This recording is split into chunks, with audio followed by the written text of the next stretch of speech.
नमस्कार, जय हिंद। स्वागत है आप सभी का माजी सा एजुकेशन पर। स्टार्ट करते हैं लैब असिस्टेंट फिजिक्स की आखिरी यूनिट, सबसे लास्ट वाली। अपन ने 9 यूनिट पूरी कर ली है। आज स्टार्ट करने वाले हैं 10th यूनिट, आखिरी यूनिट, ऑप्टिक्स। क्या पढ़ेंगे? ऑप्टिक्स। स्टूडेंट्स की डिमांड थी कि लगातार सर जी जल्द ही स्टार्ट कर दीजिए ऑप्टिक्स, तो आपकी ऑप्टिक्स स्टार्ट हो रही है। पहले वही जो अपन हर बार करते हैं, ऑप्टिक्स का कर लेते हैं एनालिसिस कि भाई अब तक क्या क्या हुआ है, अब तक चीजें क्या क्या हुई है, कौन से साल में कितने प्रश्न पूछे गए। तो इसमें आपके टॉपिक कौन कौन से शामिल है?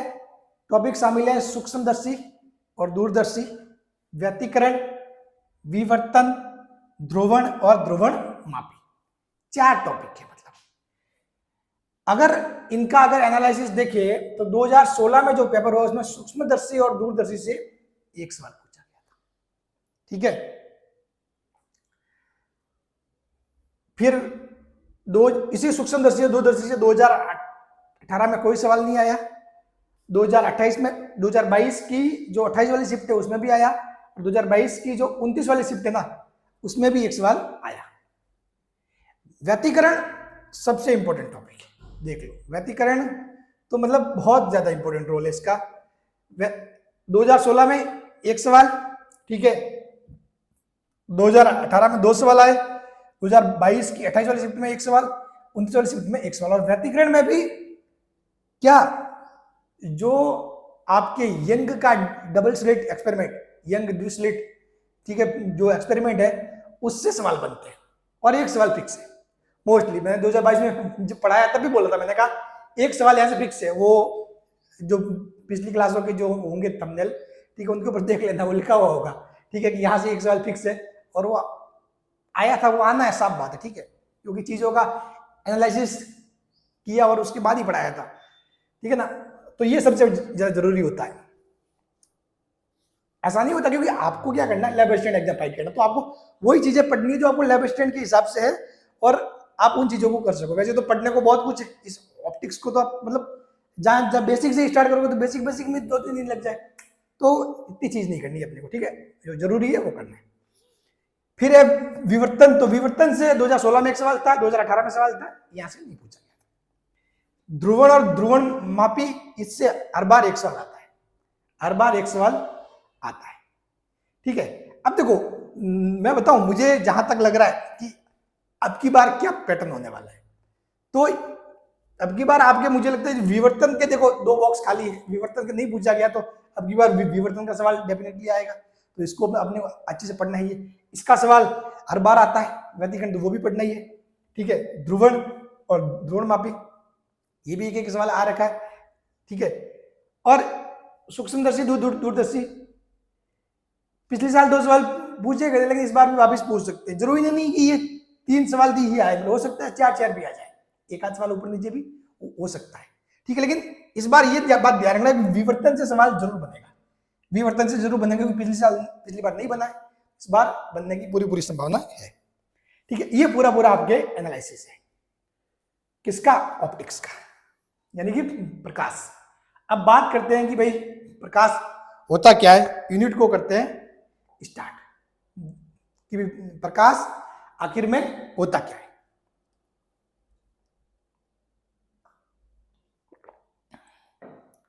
जो प्रकाश है, ये प्रकाश क्या होता है?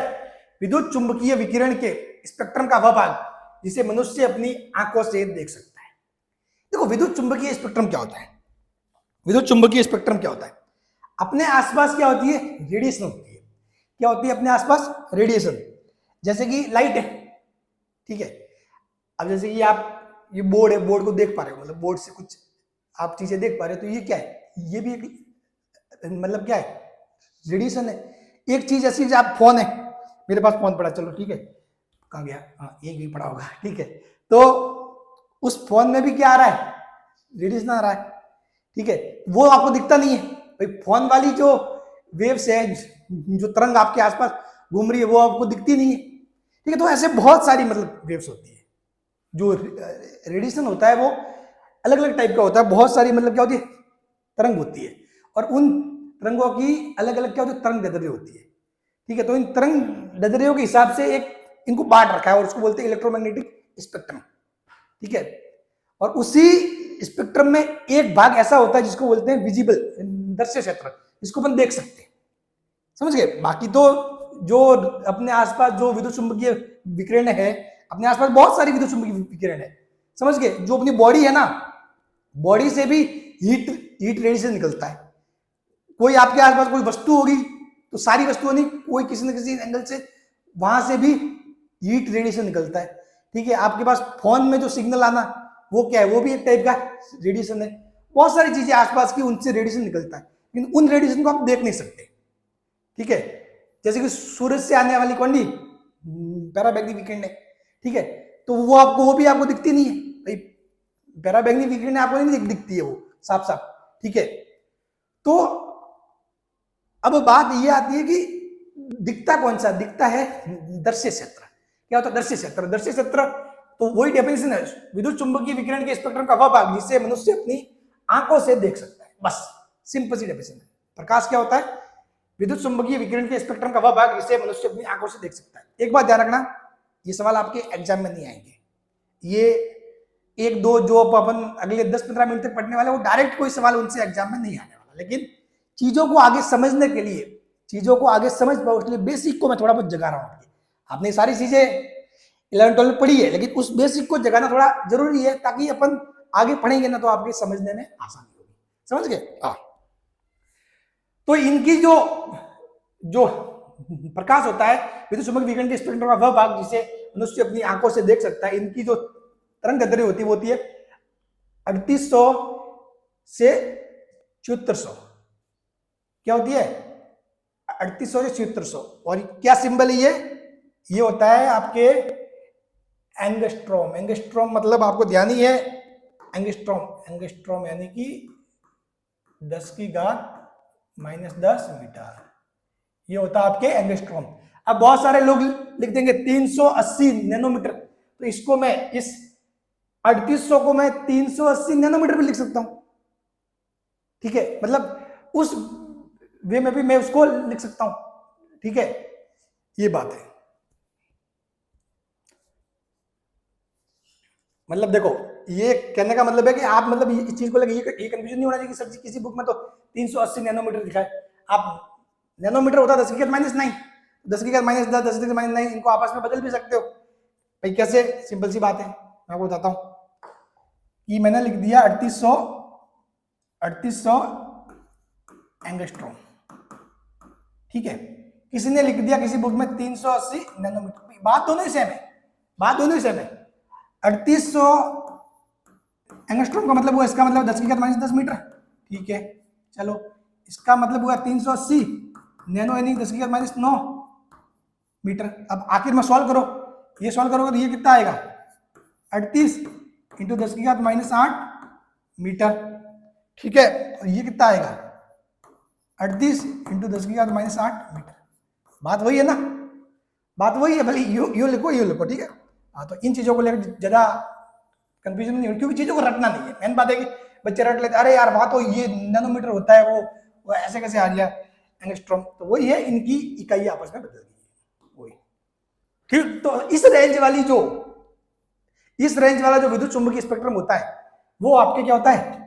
प्रकाश होता है, इसको मनुष्य अपनी आंखों से देख सकता है।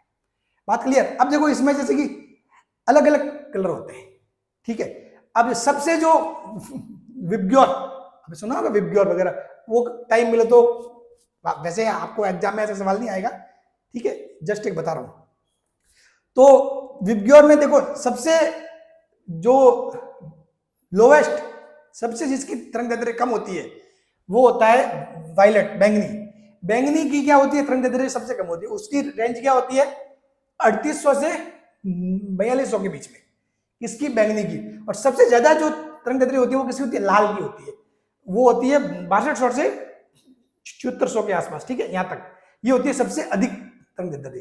तो आपने देखा होगा कि जब भी अपन क्या करते हैं, वो लाल रंग को एक अपन क्या करते हैं कि डेंजर, आगे क्या खतरा के तौर पर दिखाते हैं। कारण ये होता है कि लाल रंग मतलब क्या होता है, दूर से भी दिख जाता है।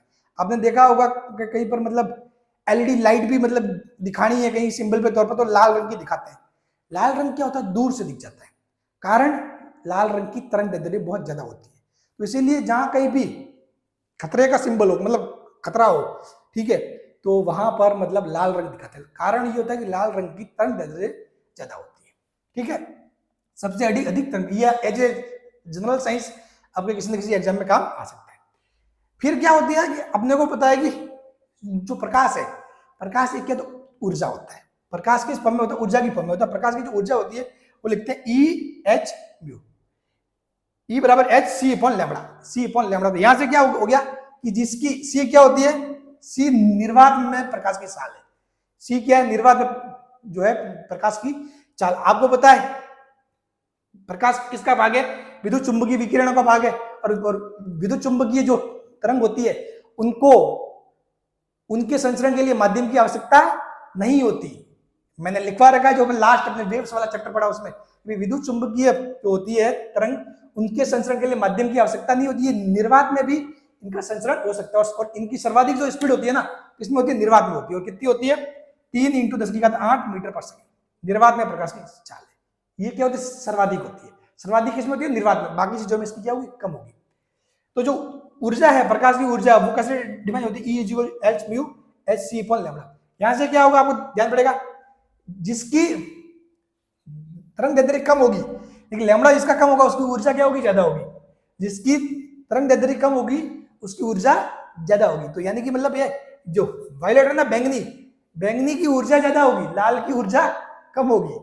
समझ गए, हाँ। लेकिन दूर से जो दिखने में कौन दिखेगा ज्यादा, वो आपके रेड को आप आसानी से देख सकते हो, वायलेट ज्यादा दूर से देख नहीं सकते, ठीक है ना। ये चीजें थोड़ी सी बेसिक बात क्लियर। हाँ, चलो बढ़ते आगे। अब प्रकाश की द्वैत प्रकृति बताता हूं आपको सारी चीजें।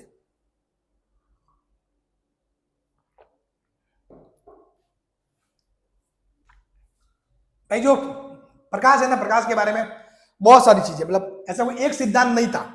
मतलब अलग अलग मतलब साइंटिस्ट ने अलग अलग दौर में अलग अलग बात की। किसी ने मतलब बोला कि प्रकाश का क्या है, प्रकाश के क्या है, कण है।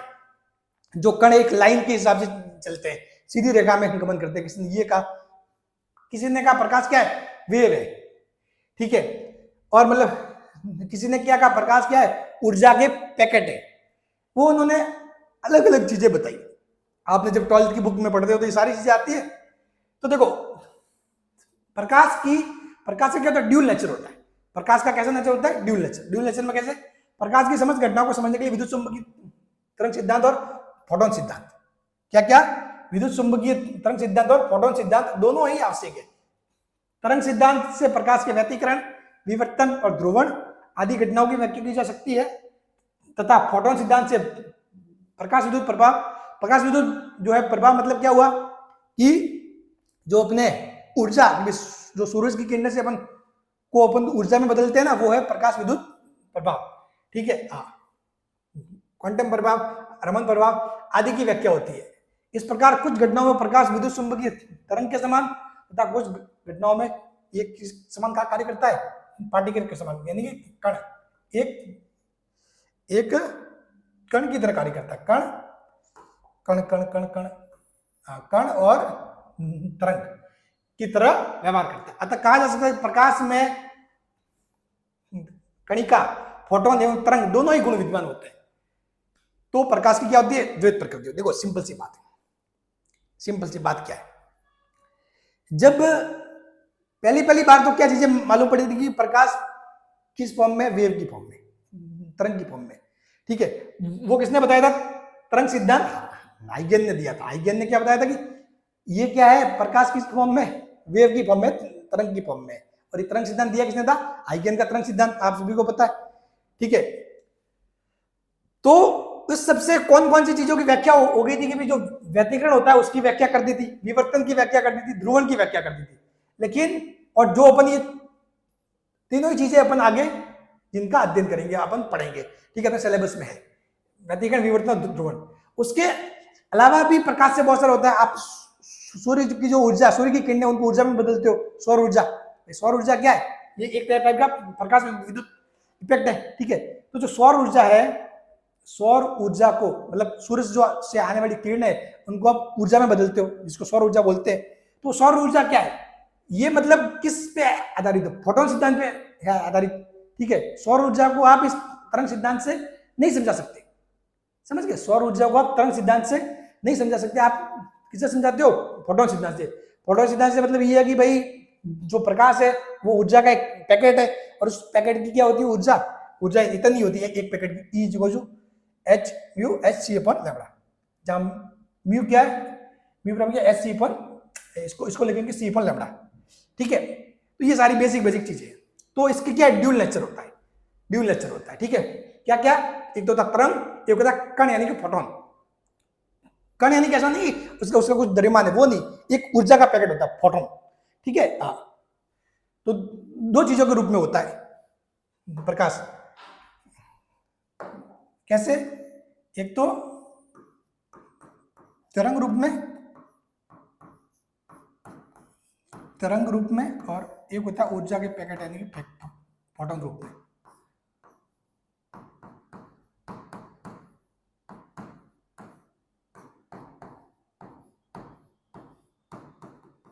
तो ये होता है इसका ड्यूल नेचर, कि लाइट का ड्यूल नेचर होता है। और ये किसके जो सिद्धांत दिए? तरंग सिद्धांत आइगेन, क्वांटम सिद्धांत मैक्स प्लैंक, और फोटोन सिद्धांत दिया था आइंस्टीन, एल्बर्ट आइंस्टीन, ठीक है। तो जो अब जो सिद्धांत चल रहे हैं अपन, जो लाइट को ड्यूल नेचर का मान के ही, मतलब जो आधुनिक जो सिद्धांत है वो ड्यूल नेचर पे आधारित है, ठीक है। चलिए चलो अब समझाता हूं किरण प्रकाशी और तरंग प्रकाशी। आपने मतलब देखा होगा कि क्या बोलते हैं अपने 11th-12th में जो अपन दो टॉपिक पढ़ते हैं मेन, ठीक है, वेव ऑप्टिक्स और रे ऑप्टिक्स, ठीक है। तो वेव ऑप्टिक्स और रे ऑप्टिक्स में अधिकतर स्टूडेंट को 12th पास कर जाते हैं, समझ भी नहीं आती चीजें, सर जी है क्या, बस वो रटना हो जाता है और वो चीजों को रट लेते हैं और बस बात खत्म। उनको समझ में नहीं आता कि रे ऑप्टिक्स क्या हुई और वेव ऑप्टिक्स क्या हुई। एक्चुअली में उनका कॉन्सेप्ट क्लियर ही नहीं होता। मैं आपको बताता हूं, देखो रे ऑप्टिक्स और वेव ऑप्टिक्स। रे ऑप्टिक्स क्या होती है? किरण। तो मतलब रे ऑप्टिक्स में अपन क्या करते हैं? प्रकाश को एक किरण के रूप में मानते हैं। इसमें किरण यानी जो सीधी रेखा में चलती है। रे ऑप्टिक्स में अपन सिर्फ अपने को इतना पता होता है, रे ऑप्टिक्स क्या था? जब तक इस वेव ऑप्टिक्स का सिद्धांत यानी कि हाइगेन का जो तरंग सिद्धांत आना था, उससे पहले अपन इसको किस फॉर्म में मानते थे? एक रे की फॉर्म में, एक किरण की फॉर्म में मानते थे। अपन ये मानते थे कि प्रकाश क्या है? एक किरण है, एक किरणों का पुंज है, ठीक है। ऐसे इसमें बहुत सारी किरणें सीधी रेखा में क्या करती है? गमन करती है, ठीक है। बात क्लियर? अपन सिर्फ ये मानते थे कि ये है प्रकाश, अपने को ये पता था ये जो सीधी रेखाओं में जो चलता है ये होता है प्रकाश, यानी प्रकाश सीधी रेखाओं में गमन करता है, जिसको बोलते हैं किरणें। और इससे कौन कौन सी? परावर्तन और अपवर्तन, दो घटनाएं आपने नाम सुना होगा, परावर्तन और अपवर्तन। परावर्तन क्या होता है? जब कोई सूरज की किरण किसी माध्यम से टकरा कर या फिर वहां से वापस चली जाती है, बैक उसका परावर्तन हो जाता है, ठीक है। एक होता है अपवर्तन, मतलब किसी दूसरे माध्यम में जाती है तो उसमें अभिलंब होता है, उससे दूर हट जाती है या उससे पास आ जाती है, ठीक है। वो चीजें आपने पढ़ी है, डेफिनेशन वगैरह, ठीक है। तो इनकी व्याख्या रे ऑप्टिक्स से अपन इन चीजों की व्याख्या कर सकते हैं, परावर्तन और अपवर्तन, और इनकी व्याख्या की गई थी। बात क्लियर? तो इनकी व्याख्या अपन किससे? रे ऑप्टिक्स से कर सकते हैं। कि अगर अपन जो प्रकाश है, प्रकाश को एक किरण के रूप में माने तो इन परावर्तन और अपवर्तन की व्याख्या की जा सकती है। और इसमें यही माना था, इसमें यही पता किया था कि भाई ये क्या एक किरण है, बस इससे अलावा और कुछ इनकी कुछ फ्रीक्वेंसी, ऊर्जा वगैरह उसके बारे में कुछ भी बात नहीं की गई थी, उसके बारे में कुछ भी बात नहीं की गई थी, ठीक है ना। सिर्फ ये बताया था कि भाई ये जो है प्रकाश एक किरण के रूप में ये क्या करता है? सीधी रेखाओं में गमन करता है। कि प्रकाश सीधी रेखाओं में गमन करता है, ठीक है। और इससे अपन परावर्तन और अपवर्तन जैसी घटना को समझा सकते हैं। बात क्लियर। अब घटनाएं तो बहुत सारी थी, घटनाएं तो कौन कौन सी थी अपने, व्यतिकरण भी था, विवर्तन था, ध्रुवीकरण था, ध्रुवण, ठीक है। तो इनकी व्याख्या इस रे ऑप्टिक्स से नहीं होती है, क्योंकि रे ऑप्टिक्स में अपने को सिर्फ यही पता था कि प्रकाश एक सीधी लाइन के रूप में जाता है, बस उसके अलावा और कोई ज्यादा जानकारी नहीं थी। और जिसको अपन किसी सतह से टकरा के वापस भी भेज सकते हैं, यानी जिसका अपन परावर्तन कर सकते हैं, अपवर्तन कर सकते हैं, और उसको थोड़ा बहुत मोड़ सकते हैं, मतलब कोई माध्यम लगा के ऐसे इस साइड से, ठीक है। हाँ, तो बाकी जो सिद्धांत की व्याख्या के लिए हाइगेन ने क्या दिया, तरंग सिद्धांत। हाइगेन ने बताया कि प्रकाश किस फॉर्म में होता है, तरंग सिद्धांत की फॉर्म में होता है, और उस हाइगेन के सिद्धांत पर ही आधारित है पूरी पूरी वेव ऑप्टिक्स। वेव ऑप्टिक्स वहीं से स्टार्ट होती है, ठीक है। तो ये होती है ray optics, wave optics. Ray optics में अपन सारी चीजें वो पढ़ते हैं, क्या क्या पढ़ते हैं रे ऑप्टिक्स में, अपन यही पढ़ते हैं भाई, लेंस, दर्पण, जिसमें अपन क्या करते हैं, प्रकाश को एक सीधी रेखा में गमन करता हुआ मानते हैं, और जिसका परावर्तन और अपवर्तन होता है, समझ गए। तो रे ऑप्टिक्स में क्या पढ़ते हैं अपन, परावर्तन और अपवर्तन। बाकी सारी चीजों की व्याख्या रे ऑप्टिक्स से नहीं होती, बाकी सारी चीजों की व्याख्या होती है वेव ऑप्टिक्स से। वेव ऑप्टिक्स में अपन वो क्या मानते हैं कि भाई तरंग, प्रकाशी की में प्रकाश को तरंगों के रूप में माना जाता है, ये प्रकाश को विद्युत चुंबकीय तरंगों के रूप में दर्शाता है, ये प्रकाश के तरंग स्वरूप को ध्यान में रखते हुए विवर्तन, व्यतिकरण, ध्रुवीकरण जैसी घटनाओं का अध्ययन होता है, मतलब, ठीक है। इसमें क्या है कि मतलब प्रकाश को क्या तरंग रूप में माना गया है, लेकिन विद्युत चुंबकीय तरंग के रूप में, जिसमें मतलब सारी बातें की गई है ऐसे कि भाई प्रकाश की, प्रकाश क्या क्या क्या ऐसा होता है, विद्युत चुंबकीय तरंग के रूप में होता है, और ये होगी एक तरंग, ये क्या होगी, एक तरंग। ऐसी ऐसी अब ऐसी ऐसी बहुत सारी तरंगें साथ में चलती है, मतलब ऐसे होता है, ठीक है।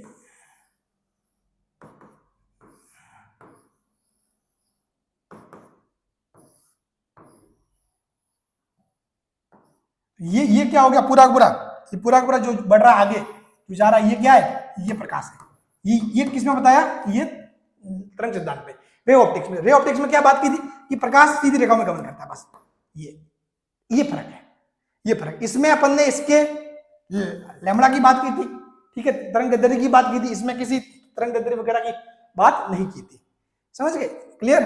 चलो, तो ये है, ये बात आई खोपड़ी में बैठी कि भाई रे ऑप्टिक्स में प्रकाश सीधी रेखा में जाता है, और यहाँ पर अपने क्या होता है, सिंपल सा, मतलब जो जिसमें जिसकी तरंग दैर्ध्य होती है, ठीक है, और मतलब बहुत सारी चीजें जिसमें मतलब इसको अपन विद्युत चुंबकीय विकिरणों का भाग मानते हैं, ये सारी चीजें किसमें, वेव ऑप्टिक्स में आई थी, बात क्लियर। और वेव ऑप्टिक्स से अपन क्या क्या चीजें, विवर्तन, व्यतिकरण और ध्रुवण, इन सभी की व्याख्या कर सकते हैं।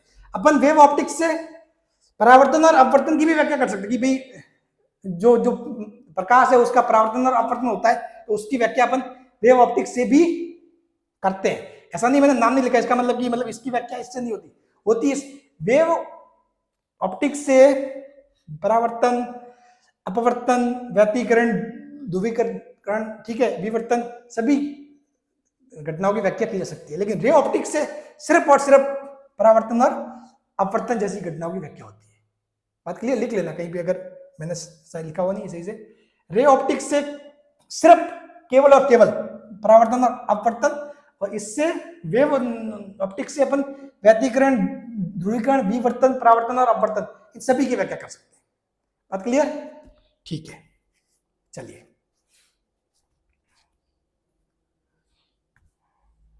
तो अब बढ़ते हैं आगे।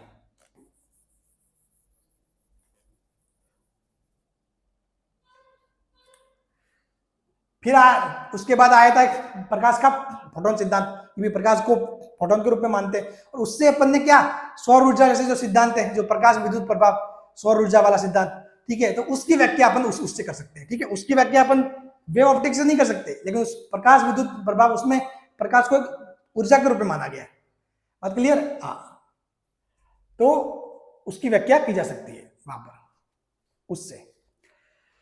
तो रे ऑप्टिक्स और वेव ऑप्टिक्स, चलिए, हालांकि अभी तो बहुत कुछ है इसमें, बेसिक ही मतलब पढ़ने को इतना सारा है कि मतलब लिमिट नहीं है। हालांकि अपने को एक मतलब क्या करना है, पीएचडी नहीं करनी है, सबसे बड़ी बात यही है, ठीक है। स्टूडेंट क्या करते हैं, मतलब बहुत सारे टीचर के बहकावे में आके डेप्थ में पढ़ो, डेप्थ पढ़ो।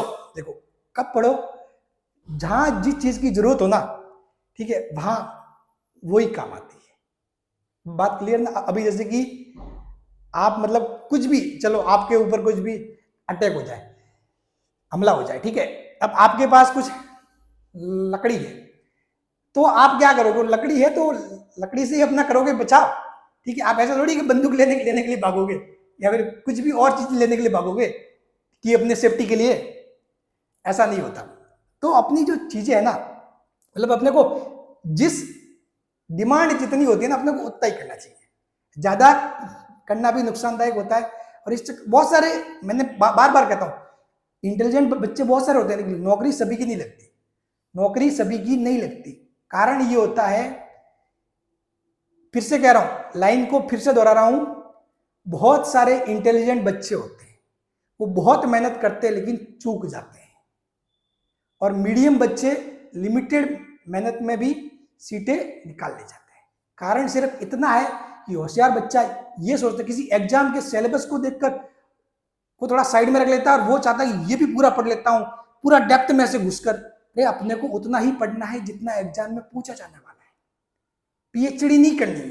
पीएचडी करनी हो तो आप कितने डेप्थ में जाओ, कहीं पर भी उस डेप्थ तक जाना है जिस डेप्थ तक अपना सवाल आ जाए।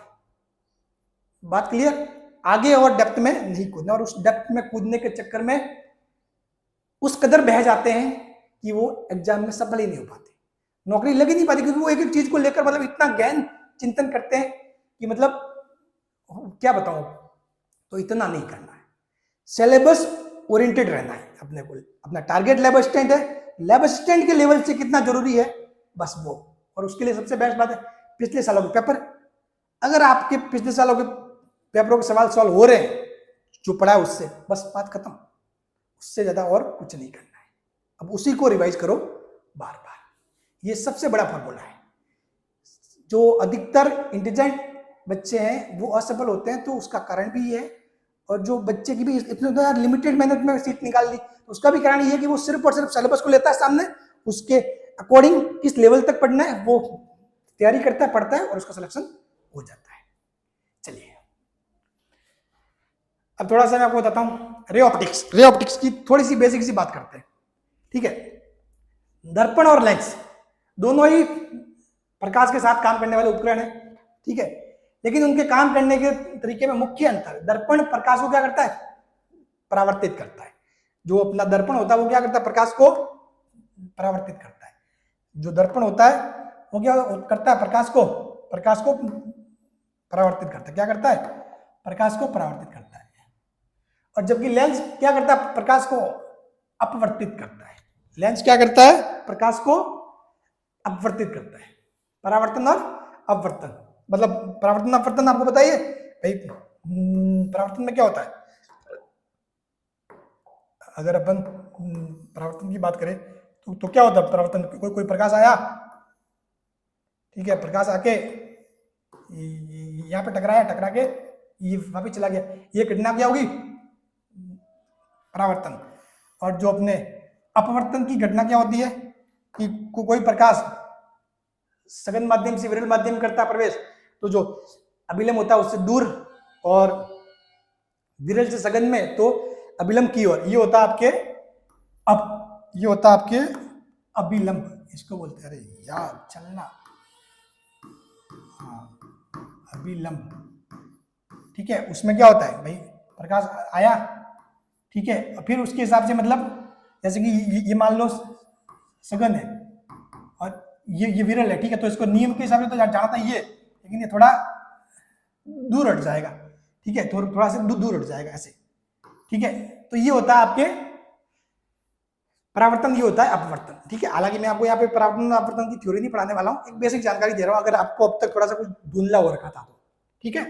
चलो वो धुंधलापन आपके हट जाएगा, धुंधलापन हट जाएगा, ठीक है। तो अपन पढ़ते दर्पण। दर्पण क्या करता है? प्रकाश को परावर्तित करता है। लेंस क्या करता है? प्रकाश को अपवर्तित करता है, ठीक है। चलिए, बारिश की उमस और ये गर्मी,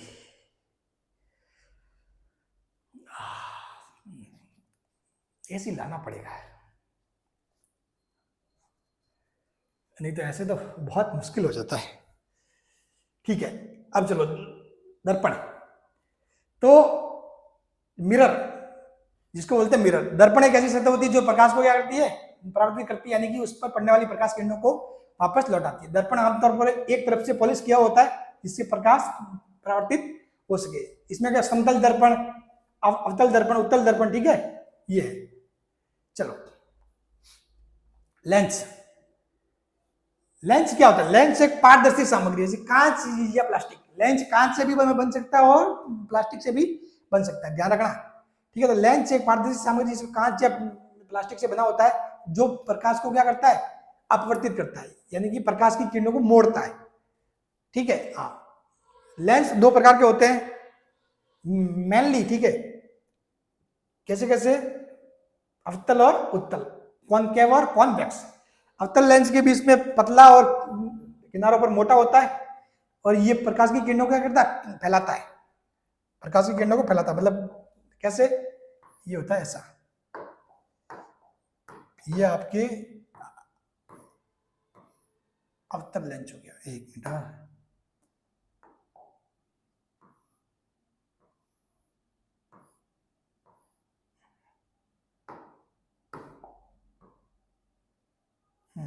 ये इस टाइप का। और जो उत्तल लेंस क्या होता है, बीच में मोटा, बीच में मोटा और किनारों पर पतला होता है और ये प्रकाश की किरणों को एक बिंदु पर अभिसारित करता है, मतलब इकट्ठा करता है, ठीक है। ये क्या करता है, ये इस टाइप का होता है, हाँ ये इस टाइप का, ठीक है। हाँ, तो अवतल लेंस कैसा कैसा कैसा होता है, बीच में पतला, या बीच में हो गया पतला और किनारों पर मोटा होता है और ये क्या होता है, प्रकाश की किरणों को फैलाता है। अवतल लेंस प्रकाश की किरणों को फैलाता है और जो उत्तल लेंस होता है वो बीच में से मोटा होता है और या किनारों पर पतला होता है और ये क्या करता है, प्रकाश को इकट्ठा करता है, एक बिंदु पर केंद्रित करता है, ठीक है। तो लेंस का उपयोग आमतौर पर सच में कैमरे, दूरबीन, सूक्ष्मदर्शी जैसे उपकरणों में किया जाता है। तो ये थोड़ा बहुत रे ऑप्टिक्स की बातें थी। तो अब अपन जो रे ऑप्टिक्स पर आधारित उपकरण है, सरल सूक्ष्मदर्शी, उसकी बात करेंगे। सरल सूक्ष्मदर्शी की बात करें उससे पहले मैं आपको चीज समझाना चाहता हूं, वो है कि दर्शन कोण क्या होता है, दर्शन कोण। अब यहां से आपके मेन जो है, जो सवाल आपके एग्जाम में आएंगे, लेबोरेटरी एग्जाम, वो सेशन यहां से शुरू होता है। ये मत सोचना कि ये 32 मिनट या 30 मिनट अपन जो पढ़े वो वेस्ट, ये वेस्ट नहीं, ये ज्ञान है, ये जरूरी है। चीजों का बेसिक क्लियर करने के लिए ये जरूरी है, ठीक है ना। आपको थोड़ा मतलब बहुत सारी चीजें आपने जो 11th 12 में पढ़ी वो जागृत होगी, आपको आइडिया लग गया होगा, अरे यार हाँ वास्तव में ऐसा पढ़ा था आपने 11th 12 में, ठीक है। बहुत सारे लोगों को धुंधला हो रखा है, वो धुंधलापन आपके हट गया होगा, ठीक है ना। हाँ, तो अब बात करते हैं दर्शन कोण की। पहले तो ये थ्योरी देख लो पूरी, फिर उसके बाद समझाता हूँ। थ्योरी में पूरी इसलिए लिख के लाता हूँ कि बहुत बार क्या होता है कि जैसे कि मैं मान लो आप जल्दी जल्दी में नोट्स देखोगे ना, कभी रिवाइज करोगे नोट्स को, तो आपको चीजें याद आ जाएगी। ये होता है कि भाई मैं बोलूं वो आपकी माइंड में रहे ना रहे, ठीक है, जो ध्यान से सुनने का उसको तो रहेगा, किसी किसी के नहीं रहता, ठीक है ना। तो इसलिए बहुत सारी मैं बहुत बार मैं थ्योरी लिख लेता हूँ ऐसे पूरी पूरी। अब ये मैं सोचना कि पूरा पूरा बोर्ड पर दिया रहा है, हम लिखेंगे, लिखो, आप लिखोगे तो फायदा उसमें आपका ही है। हालांकि ये नोट तो हम शेयर करते ही है, ठीक है, ये तो आपको मिलने वाला है, लेकिन खुद के हाथों से लिखोगे तो वो बात ही कुछ और है, ठीक है ना। हाँ,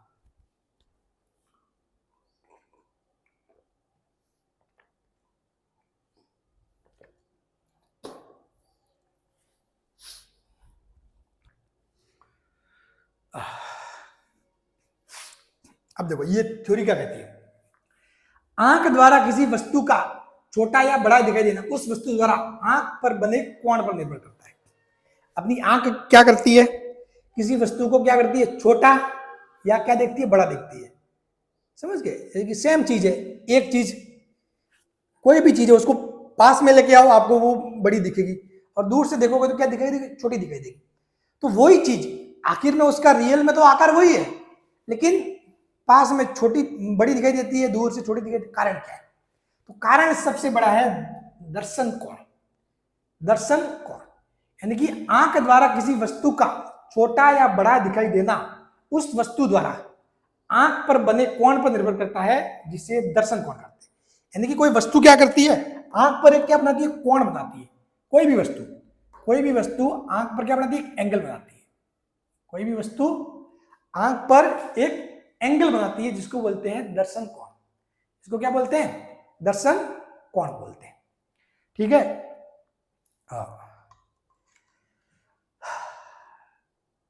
बहुत थकान हो रही, पानी पी लेते हैं। ठीक है,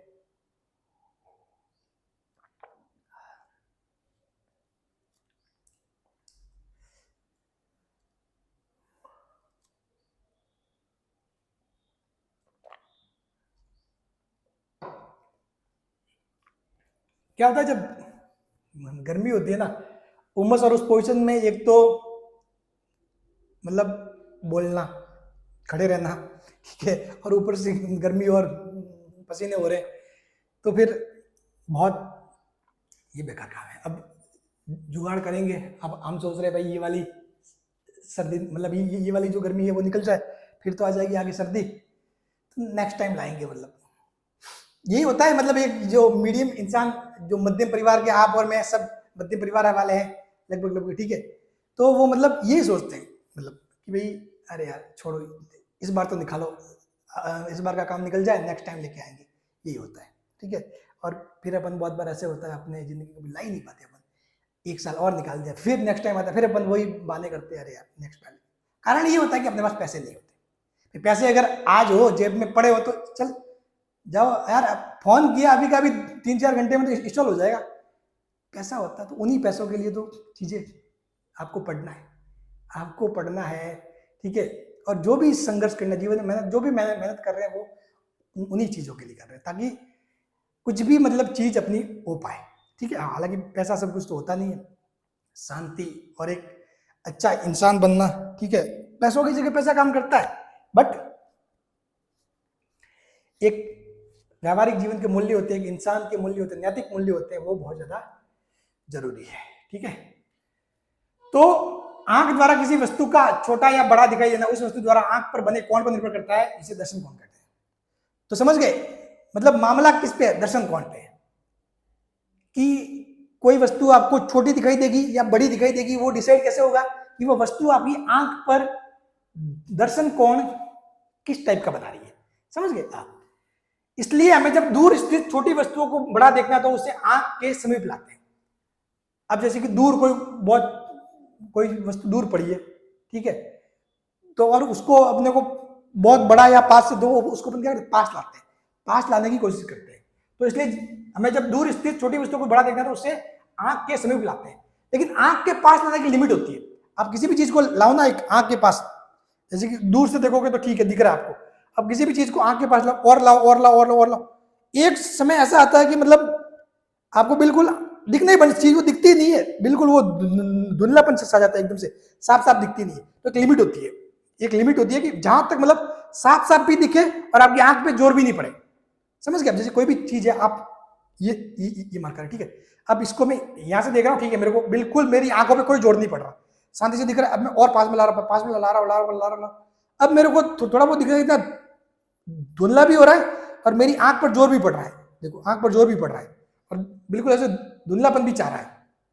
तो अपनी सामान्य जो स्वस्थ आंख के लिए क्या होता है, एक आंख के समीप लाने की किसी भी वस्तु की सीमा होती है, और वो सीमा होती है 25 सेंटीमीटर। यहां से 25 सेंटीमीटर तक आप किसी वस्तु को रखोगे तो आपकी आंख आराम से, बिना किसी जोर पड़े, आंखों में जोर नहीं पड़ेगा, बिना किसी जोर पड़े बिल्कुल साफ साफ देख सकते, धुंधलापन भी नहीं चाहेगा। ठीक है, हाँ, तो ये स्वस्थ आंख के लिए सीमा कितनी होती है, 25 सेंटीमीटर। कि 25 सेंटीमीटर तक आप पास ला सकते हो, तब तक आंखों पे जोर नहीं पड़ेगा और आपको चीज साफ साफ दिखाई देगी। फिर जैसे जैसे आप पास लाओगे ना, फिर क्या होगा, आपको वस्तु थोड़ी थोड़ी धुंधली दिखानी स्टार्ट होगी और आपकी आंखों पे जोर पड़ेगा। ठीक है, तो स्वस्थ आंख के लिए सीमा कितनी है, 25 सेंटीमीटर। इस दूरी को अल्पतम दूरी या स्पष्ट देखने की न्यूनतम दूरी कहते हैं। इस 25 सेंटीमीटर को क्या कहते हैं, स्पष्ट देखने की न्यूनतम दूरी। ये ध्यान रखना, याद रखना, ये बहुत जगह काम है कि स्पष्ट देखने की न्यूनतम दूरी, स्पष्ट देखने की न्यूनतम दूरी। और इसे किससे, कैपिटल डी से व्यक्त करते हैं, इसको कैपिटल डी से व्यक्त करते हैं। यदि उपयुक्त लेंसों की सहायता से सूक्ष्म वस्तु का बड़ा प्रतिबिंब बना ले, तब प्रतिबिंब द्वारा आंख पर बना कोण बड़ा होगा और हमें वस्तुएं बड़ी दिखाई देगी। समझ गए? वो अपन क्या करते हैं फिर, जैसे कि किसी वस्तु को अपने को देखना हो बड़ा, तो अपन क्या करते हैं, लेंस वेंस का उपयोग करके उस वस्तु का बड़ा सा प्रतिबिंब तैयार करते हैं। वो बड़ा सा जो प्रतिबिंब तैयार होता है, वो बड़ा प्रतिबिंब क्या करता है, अपने आंख पर बड़ा दर्शन कोण बनाता है, बड़ा दर्शन कोण बनाता है, और उसी कारण अपने को वो वस्तु क्या दिखाई देती है, बड़ी दिखाई देती है। ठीक है, तो आंख पर बना कोण बड़ा होगा और हमें वस्तु बड़ी दिखाई देगी। सूक्ष्मदर्शी का ये सिद्धांत है। इसका सूक्ष्मदर्शी का बहुत दूर स्थित वस्तु है, आकार में बड़ी होने पर भी बहुत छोटी दिखाई देती है, जैसे सूर्य, चंद्रमा आदि। दूर होने के कारण उनके द्वारा आंख पर बना कोण क्या होता है, छोटा होता है। इन्हें समीप हम पास नहीं ला सकते, अतः हम उपयुक्त लेंसों की सहायता से दूर स्थित वस्तु का प्रतिबिंब आंख के समीप बना ले, तो प्रतिबिंब से आंख पर बना कोण, आंख पर बड़ा कोण बनेगा तथा हमें वस्तु बड़ी दिखाई देगी। दूरदर्शी इसी सिद्धांत पर आधारित है। अपन क्या करने वाले हैं, दूरदर्शी और सूक्ष्मदर्शी यही पढ़ेंगे भाई। पहले तो क्या है कि जो वस्तु है छोटी, ये कोई वस्तु है, ये कोई वस्तु है, ठीक है, और ये अपनी आंख है। तो ये क्या करेगी, ये अपने इस आंख में बनाएगी कोण, बनाएगी एंगल, ये बनाया कोण, ये कोण हुआ छोटा, तो अपने को वस्तु भी क्या दिखाई देगी, छोटी। अब अपन ने क्या कर लिया, अपन ने लेंसों का उपयोग कर लिया। लेंसों का उपयोग करके अपन क्या करेंगे, इसकी इमेज तैयार करेंगे, इसका प्रतिबिंब, इमेज यानी कि प्रतिबिंब। तो इसकी एक प्रतिबिंब तैयार करेंगे, और इसका प्रतिबिंब मान लो अपने ये बन गया ऐसा, इसका प्रतिबिंब कैसा होगा, बड़ा वाला बनेगा। तो ये प्रतिबिंब क्या होगा, आपकी आंख पर बड़ा कोण बनाएगा, ये आंख पर क्या करेगा, बड़ा कोण बनाएगा। ये वाला कोण कैसा होगा, छोटा होगा, ये वाला कोण कितना होगा, बड़ा होगा। तो बड़ा कोण बनाएगा तो आपको वस्तु क्या दिखाई देगी, बड़ी दिखाई देगी। कैसी दिखाई देगी, बड़ी दिखाई देगी। समझ गए? तो ये मामला किसका, सारा दर्शन कोण का। तो ये क्या आपके सूक्ष्मदर्शी इसी सिद्धांत पर काम करता है। सूक्ष्मदर्शी क्या करता है, इसी सिद्धांत पर काम करता है। दूरदर्शी में क्या होता है भाई, नॉर्मली कोई भी वस्तु बड़ी होती है,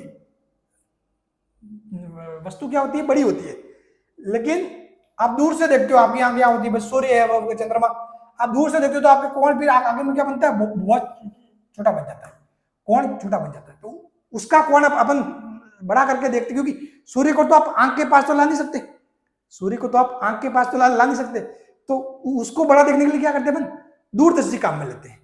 दूरदर्शी, समझ गए, जिसमें अपन क्या करते हैं, उस वस्तु को दूरदर्शी की सहायता से इस हिसाब से लेंसों से अपन करते हैं एडजस्ट कि उसका जो ये अपना दर्शन कोण है वो अपनी आंख पर कैसा बने, बड़ा बने। वही क्या होता है, दूरदर्शी का सिद्धांत होता है। बात क्लियर? तो अपन यही पढ़ने वाले हैं, सूक्ष्मदर्शी और दूरदर्शी। बात क्लियर? ठीक है। तो उपयुक्त लेंसों की सहायता से दूर स्थित वस्तु का प्रतिबिंब आंख के समीप बना ले, तो प्रतिबिंब से आंख पर बड़ा कोण बनेगा तथा हमें वस्तुएं बड़ी दिखाई देती है। दूरदर्शी इसी सिद्धांत पर आधारित है। ठीक है,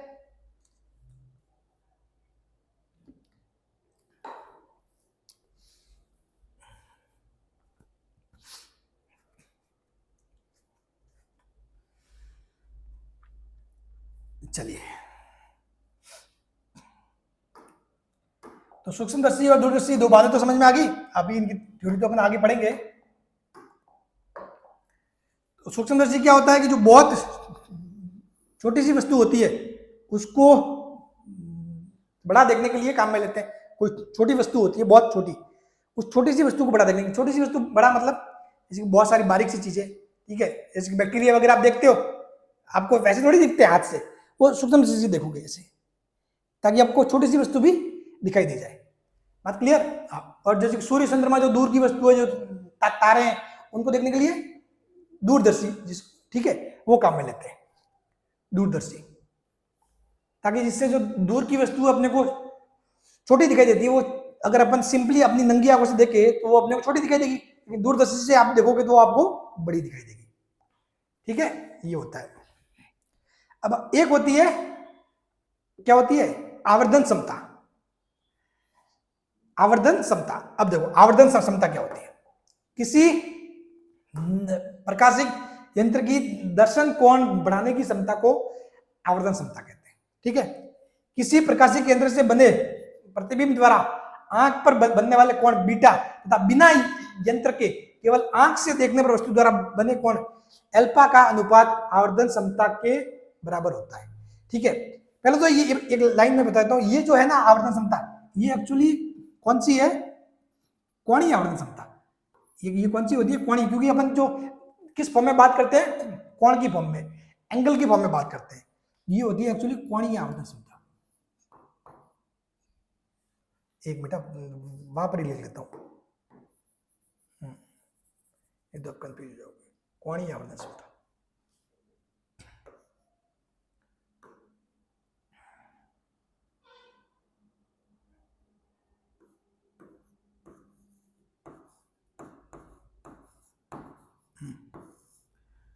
कोणीय आवर्धन क्षमता।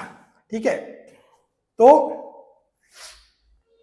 क्या होता है, किसी प्रकाशिक यंत्र से बने प्रतिबिंब द्वारा आंख पर बनने वाले कोण बीटा और ये अल्फा।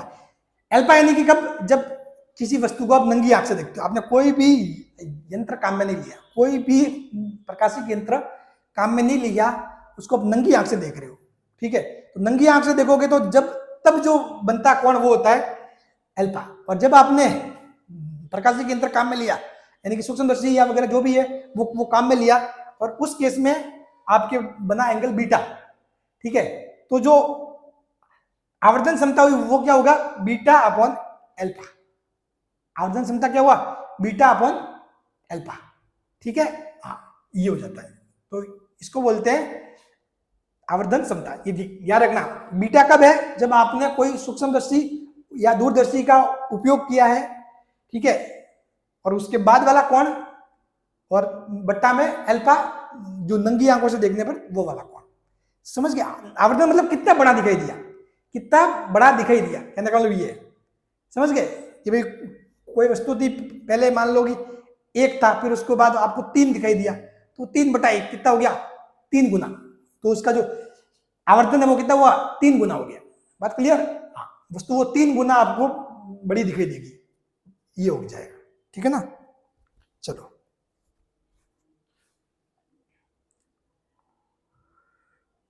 अब पढ़ते हैं सरल सूक्ष्मदर्शी। आपको 2 सूक्ष्मदर्शी पढ़ना है, एक तो सरल, मैक्सिमम जो सवाल जो अब तक जो पूछे गए ना वो सरल सूक्ष्मदर्शी से ही पूछे गए।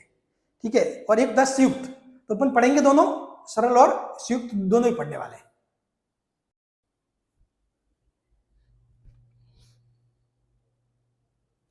अब देखो, अब चीजों को ध्यान से समझना, क्योंकि ये एग्जाम की दृष्टि से बहुत ज्यादा इंपॉर्टेंट टॉपिक आ चुके हैं। अब तो अपन 2 चीजें पढ़ेंगे, तो सरल सूक्ष्मदर्शी, सूक्ष्मदर्शी में क्या पढ़ेंगे, एक तो सरल सूक्ष्मदर्शी पढ़ेंगे और एक पढ़ेंगे अपन संयुक्त सूक्ष्मदर्शी।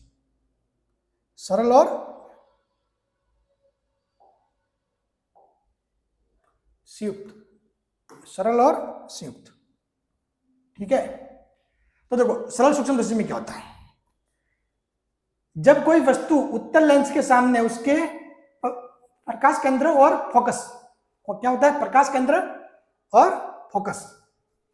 तो देखो ये लेंस होता है ना, लेंस में ये होता है प्रकाश केंद्र, और उससे आगे इस साइड होता है ये फोकस बिंदु, आप सभी को पता है। ठीक है, अपन जैसे कि देखो मेन बात ये है कि बोर्ड ने टॉपिक ही इस हिसाब से दे रखे हैं। अब जैसे कि बहुत सारे बच्चे क्या करते हैं, वो पूरी थ्योरी जैसे कि जो लेंस का मतलब सब कुछ चीजें वो नहीं पढ़ना, आपने उतना नहीं करना, और उतना अपने लिए जरूरी भी नहीं है, क्योंकि इससे जो सवाल भी आएंगे डायरेक्ट लगभग फॉर्मूला बेस पे आते हैं। ठीक है, और आपको वो चीजें पढ़नी है जिस हिसाब से अपना काम हो जाए। समझ गए, हाँ। तो लेंस में क्या होता है, लेंस में ये होता है प्रकाश केंद्र, ये लेंस का क्या होता है, प्रकाश केंद्र, यानी कि उसका ये मध्य बिंदु मान लो, ये समझ लो, और इससे आगे उसकी जो अक्ष होता है, ये यहाँ पर होता है फोकस, यहाँ पर क्या होता है, फोकस। ठीक है, तो जब वस्तु को क्या होता है, लेंस के, उत्तल लेंस के सामने, लेंस भी कैसा उत्तल, तो उत्तल लेंस ही क्या करता है, प्रकाश को क्या करता है, अभिसारित करता है, यानी कि मतलब वो किस मतलब एक बिंदु पर जो क्या करता है, केंद्रित करता है, और जबकि जो अवतल लेंस होता है वो क्या करता है, फैलाता है।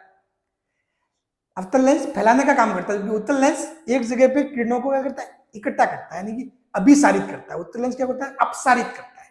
क्या करता है, जो अवतल लेंस होता है वो करता है अपसारित, और जो उत्तल लेंस होता है वो करता है अभिसारित। ध्यान रखना, अवतल यानी कि अपसारित किरणों को फैलाता है। उत्तल यानी कि क्या होता है, अभिसारित होता है, किरणों को एक जगह पर इकट्ठा यानी एक जगह पर क्या करता है, उनको फोकस करता है। ठीक है, तो अपन क्या करते हैं, इसका सिद्धांत ये होता है कि भाई प्रकाश केंद्र में फोकस के मध्य रखी होती है। जब अपन किसी वस्तु को इसके प्रकाश केंद्र और फोकस इसके बीच में वो रखे, इसके बीच में रखे, तो क्या होता है कि उसका जो प्रतिबिंब होता है वो सीधा, बड़ा तथा आभासी बनता है। इसका प्रतिबिंब कैसा बनता है, सीधा, ठीक है, सीधा बनेगा और बड़ा बनेगा और कैसा बनेगा, आभासी बनेगा। तीन चीजें ध्यान रखना। इस सूक्ष्मदर्शी के सिद्धांत में सबसे बड़ी बात यह है कि अपन इसमें क्या करते हैं, अपन इसमें काम में लेते हैं उत्तल लेंस, और उस उत्तल लेंस का सिद्धांत ये होता है कि उसके उत्तल लेंस के प्रकाश केंद्र और फोकस के मध्य यदि किसी आप वस्तु को रखो तो उसका जो प्रतिबिंब होता है वो देखो, ये वस्तु रखी, पी क्यू क्या वस्तु और पी डैश क्यू डैश क्या है इसका प्रतिबिंब। तो प्रतिबिंब क्या होता है, सीधा। जब उसको आपने ये फोकस, ये हो गया फोकस, ठीक है, और ये हो गया आपके प्रकाश केंद्र। तो फोकस और प्रकाश केंद्र के बीच में आपने किसी वस्तु को रखा है, फोकस और प्रकाश केंद्र के बीच में आपने किसी वस्तु को रखा है, तो उस वस्तु का प्रतिबिंब कैसा, सीधा। ये वस्तु सीधी, ऐसी कैसी सीधा बना, तो ये सबसे इंपॉर्टेंट बात, प्रतिबिंब कैसा, सीधा। कैसा बनेगा, बड़ा। बड़ा यानी कि क्या होता है, उसका आवर्धन होता है, आवर्धन मतलब बड़ा हो जाता है। ठीक है, तो वो क्या कैसा बनता है, बड़ा, यानी कि आवर्धित हो गया, आवर्धित, सीधा, बड़ा। और कैसा बनता है, आभासी बनता है। रियल में नहीं होता भाई, रियल में वस्तु इतनी बड़ी थोड़ी होती है, वो तो आपको दिखता है वो इतना बड़ा। ठीक है, तो कैसा बनता है, सीधा, बड़ा और आभासी। ये 3 पॉइंट ध्यान रखना, सबसे इंपॉर्टेंट है। एग्जाम में घुमा फिरा के पूछ सकते हो, 2022 में ये सवाल पूछा भी गया है। ठीक है ना, तो सीधा, बड़ा और आभासी। सीधा तो मालूम पड़ गया भाई, वस्तु को अपनी यहां रखा, ये भी ऐसे कैसे बन गया। अब जैसे कि सबसे सीधा ये होता है, उल्टा कैसे होता है, उल्टा ऐसे होता है, मान लो ये इसका प्रतिबिंब बनता है ऐसे, तो वो हो जाता है उल्टा, वो हो जाता उल्टा। लेकिन ये कैसा बनता है, सीधा बनता है। ठीक है, और बड़ा, तो ये छोटी है, ये बड़ा बन, और कैसा बनता है, आभासी। सीधा, बड़ा और आभासी। सीधा समझ में आ गया, बड़ा तो कोई दिक्कत नहीं है, ये बात ध्यान रखना। आभासी सबसे मेन बात है, आभासी। ठीक है, अतः उत्तल लेंस से इस स्थिति में वस्तु को देखने पर वस्तु आकार में बड़ी दिखाई देती है। उत्तल लेंस के इस प्रकार के उपयोग को सरल सूक्ष्मदर्शी या आवर्धक लेंस कहते हैं। इसको अपन सरल सूक्ष्मदर्शी या फिर आवर्धक लेंस भी कहते हैं। ये कम फोकस दूरी का एक उत्तल लेंस होता है। ठीक है, तो मतलब ये है एक सरल सूक्ष्मदर्शी। सरल सूक्ष्मदर्शी में क्या करते हैं, अपन सिर्फ एक लेंस लेते हैं, एक उत्तल लेंस लेते हैं, और वो एक उत्तल लेंस क्या करता है, सरल सूक्ष्मदर्शी की भांति काम करता है। क्या करता है, सरल सूक्ष्मदर्शी की भांति काम करता है। ठीक है, चलिए, तो ये होता है मामला पूरा सरल सूक्ष्मदर्शी में। बात क्लियर, मतलब ये कोई आप यदि वस्तु को रखोगे यहाँ पे, तो वस्तु का क्या होता है, प्रतिबिंब या बन जाता है पीछे। वो कैसा बनता है, सीधा बनता है, बड़ा, और कैसा बनता है, आभासी। तो जो आंख पर जो बनने वाला कोण था पहले, उससे अब आंख को बड़ा कोण दिखाई देगा। आंख को कैसे दिखाई देगा, बड़ा कोण वाला। ठीक है, आंख को ये बड़ा वाला कोण दिखाई देगा। बात क्लियर, चलिए अब पढ़ते हैं इसकी थ्योरी। ठीक है, हाँ, ये भी ये चीजें पूरा, ये प्रतिबिंब काम कैसे करता है, ये चीजें होती कैसे है। अब देखो, मैंने मान लिया पहले ये स्टार्टिंग में क्या आंख है, पहले क्या स्टार्टिंग में ये आंख है, और मैंने ये माना कि भाई पहले कोई लेंस वगैरह नहीं था, मैं नंगी आंख से देख रहा हूं। पहले मैं क्या नंगी आंख से देख रहा हूं, तो उस स्थिति में माना पी क्यू एक छोटी वस्तु है, पी क्यू छोटी वस्तु है। अब देखो, आपको कोई छोटी सी एक वस्तु है, अब आप इसको बिल्कुल देखना है, जैसे कि बिल्कुल ऐसे बहुत छोटी वस्तु है, आपको देखना चाह रहे, तो आप क्या करो, उसको आंख के पास लाओगे, फिर देखोगे, अच्छा ठीक है, ऐसे होता है। तो आप उसको आंख के पास लाते हो। अब आंख के पास लाने की लिमिट होती है कि वो 25 सेंटीमीटर तक ही आप ला सकते हो, उसके बाद ला सकते हो, लेकिन आंख पे जोर पड़ेगा, फिर धीरे धीरे धुंधला दिखाई देना स्टार्ट होगा। ठीक है, तो आपको यदि नंगी आंख से किसी वस्तु को देखना है, नंगी आंख से किसी वस्तु को देखना तो आप आंख से 25 सेंटीमीटर दूरी तक ला सकते हो, ठीक है। तो माना पी क्यू एक छोटी वस्तु है, स्पर्श देखने की न्यूनतम दूरी पी ओ डैश, पी और ये यहाँ पर क्या अपनी आंख है, ये आंख है पी ओ डैश, और ये क्या डी, स्पर्श देखने की न्यूनतम दूरी। तो वस्तु कहाँ पे रखी हुई है, पी क्यू यहाँ रखी हुई है, और ये आपकी आंख है, और ये कितनी दूरी है डी, कितनी 25 सेंटीमीटर। सामान्य जो आंख होती है उसके लिए, समस्त आंख के लिए, समस्त मतलब सभी की 25 सेंटीमीटर नहीं होती, ध्यान रखना, जरूरी नहीं कि आपकी भी 25 हो मेरी भी 25 हो, जो स्वस्थ आंख होती है उसकी कितनी होती है 25 सेंटीमीटर। तो ये 25, ठीक है। तो आंख पर बना कौन है, अल्फा। तो इस स्थिति में जो आंख पर जो कोण है वो क्या बनेगा, अल्फा। अब देखो एक चीज बताता हूं, इस अल्फा को आप tan अल्फा लिख सकते हो। इस अल्फा को tan अल्फा लिखने का कारण क्यों है, क्योंकि अल्फा बहुत छोटा है, अल्फा बहुत छोटा है, ठीक है। क्या होता है, एक मैथ्स में एक चीज होती है, मैथ्स में जैसे कि क्या होता है, जैसे कि ये मान लो जैसे कि tan थीटा है, tan थीटा को क्या लिख सकते हो आप, sin थीटा अपन cos थीटा, sin थीटा अपन cos थीटा। अब ये देखिए तो थीटा अल्प हो, यदि थीटा अल्प, यदि थीटा बहुत छोटा होता है ना, यदि थीटा अल्प हो तो क्या होता है, sin थीटा को तो अपन लिख लेते थीटा, sin थीटा बराबर थीटा, और जो cos थीटा बराबर होता है 1 के बराबर। थीटा बहुत ही अल्प हो तो sin थीटा को लिखते हैं थीटा, और cos थीटा होता है 1 के बराबर। मैथ्स वालों को ये चीजें पता होगी, ये चीजें।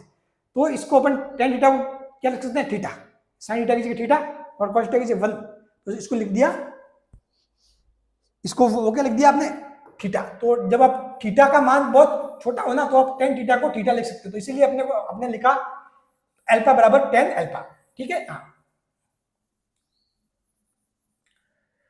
तो tan अल्फा मतलब लंब बटा आधार, तो लंब क्या हुआ पी क्यू और आधार पी ओ डैश, तो पी क्यू बटा डी, ये हो जाएगा आपका कोण अल्फा, जब आप उसको नंगी आंखों से देख रहे हो। बात क्लियर। अब आपने क्या किया, अब आपने सूक्ष्मदर्शी काम में लिया, अब आपने क्या किया, सूक्ष्मदर्शी काम में लिया, और सूक्ष्मदर्शी काम में लेके आपने वस्तु को रखा यहां पर, आपने वस्तु को रखा यहां पर, ठीक है। और उसका जो प्रतिबिंब है वो बन जाएगा यहां पर, कैसा बनेगा, बड़ा, ठीक है, सीधा, और कैसा बनेगा, आभासी बनेगा। अब इस स्थिति में क्या होगा, अब इसी वस्तु को उत्तल लेंस के सामने मुख्य अक्ष पर फोकस व प्रकाश केंद्र के बीच में रखते हैं। ध्यान रखना, ये सवाल अब की बार आ सकता है घुमा फिरा के, कि उसको वस्तु को कहां पर रखते हैं, कहां पर रखते हैं, इस उत्तल लेंस के फोकस और प्रकाश केंद्र के बीच में रखते हैं।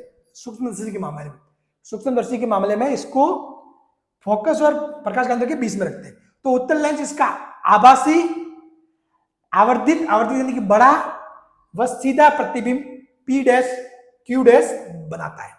ये खोपड़ी बिठा लेना, आभासी, आवर्धित व सीधा। देखो सीधा बन रहा है, वस्तु भी सीधी है, प्रतिबिंब सीधा बन रहा है, वो कोई दिक्कत नहीं, सीधा है ही है। आवर्धित भी है ही है, क्योंकि आवर्धित यानी कि बड़ा, ये छोटा था ये बन गया बड़ा। आभासी, ये कैसा बहुत बड़ा है, ये बनाता है बहुत बड़ा, इससे 9 से 10 गुना तक तैयार कर देता है ये, ठीक है। तो ये बड़ा बना दिया, ठीक है। हाँ, तो आभासी, आवर्धित सीधा प्रतिबिंब P डैश Q डैश बनाता है। अब ये क्या करता है, P डैश Q डैश क्या करता है, आंख पर बीटा कोण बनाता है। ये P डैश Q डैश क्या करेगा, आंख पर बीटा कोण बनाता है। देखो आंख पर बीटा कोण बनाता है, ठीक है।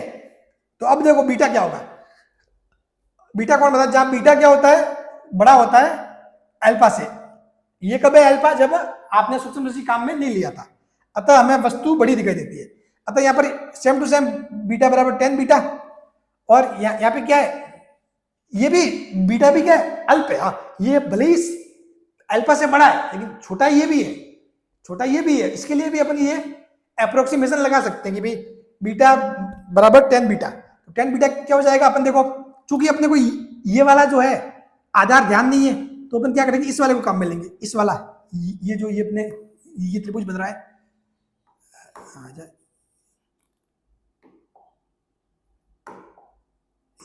ये वाला त्रिभुज काम में लेंगे अपन, ठीक है।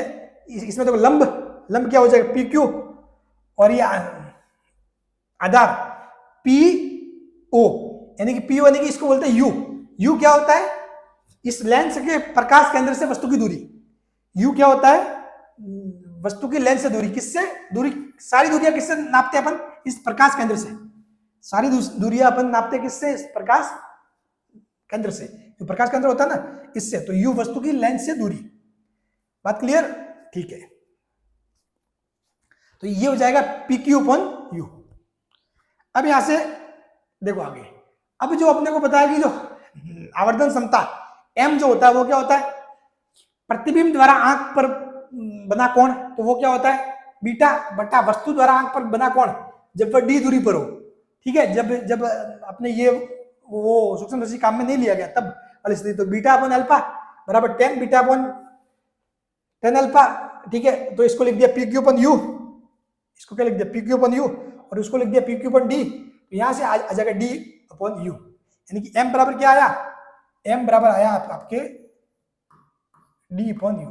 स्पष्ट देखने की न्यूनतम दूरी बट्टा वस्तु की दूरी, कि वस्तु आपके इस प्रकाश केंद्र से कितनी दूरी पर रखी हुई है, यू। तो ये फॉर्मूला भी आपको ध्यान आना चाहिए, ये फॉर्मूला आपको ध्यान आना चाहिए। ठीक है, ये होता है M बराबर D अपॉन यू, ये सबसे इंपॉर्टेंट चीज है, ध्यान रखना। M बराबर D अपॉन यू, M बराबर D अपॉन यू। D क्या है? न्यूनतम देखने वाली दूरी जो होती है लगभग 25 सेंटीमीटर। और अगर मान लो एग्जाम में कुछ घुमा फिरा के दे दे कि ये 22 है 23 है, तो आपको जो एग्जाम में दिया हुआ है वो मानना। अगर कुछ ही मान दिया हुआ नहीं है तो आपको कितना मानना है? 25 सेंटीमीटर, 25 सेंटीमीटर। ठीक है, और म्यू नहीं, यू होता है एक्चुअली में, ऐसे इसको म्यू लिखने का काम नहीं है। ये अपन क्या, आप इसको ये मेरे का लिखने का थोड़ा ढंग ही ऐसा है, इसको यू है, मैं थोड़ा लिखता है ऐसा हो ना, हाँ, इसको म्यू मत समझ लेना, यू है। ठीक है,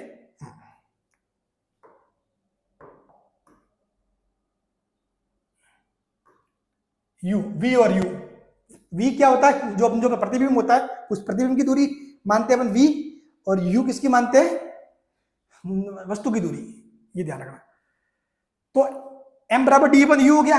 अब दो केस बनते हैं इसमें, सब में अपन जो दूरदर्शी होगा वो ये मतलब क्या बोलते हैं, सूक्ष्मदर्शी, और इसमें दोनों में अपन दो केस पढ़ेंगे।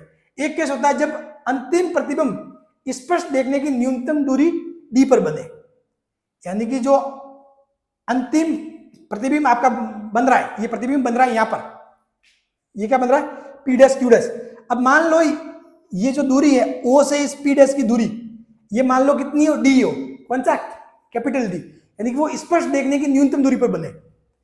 क्या हो कि वो प्रतिबिंब क्या हो? स्पष्ट देखने की न्यूनतम दूरी पर बने।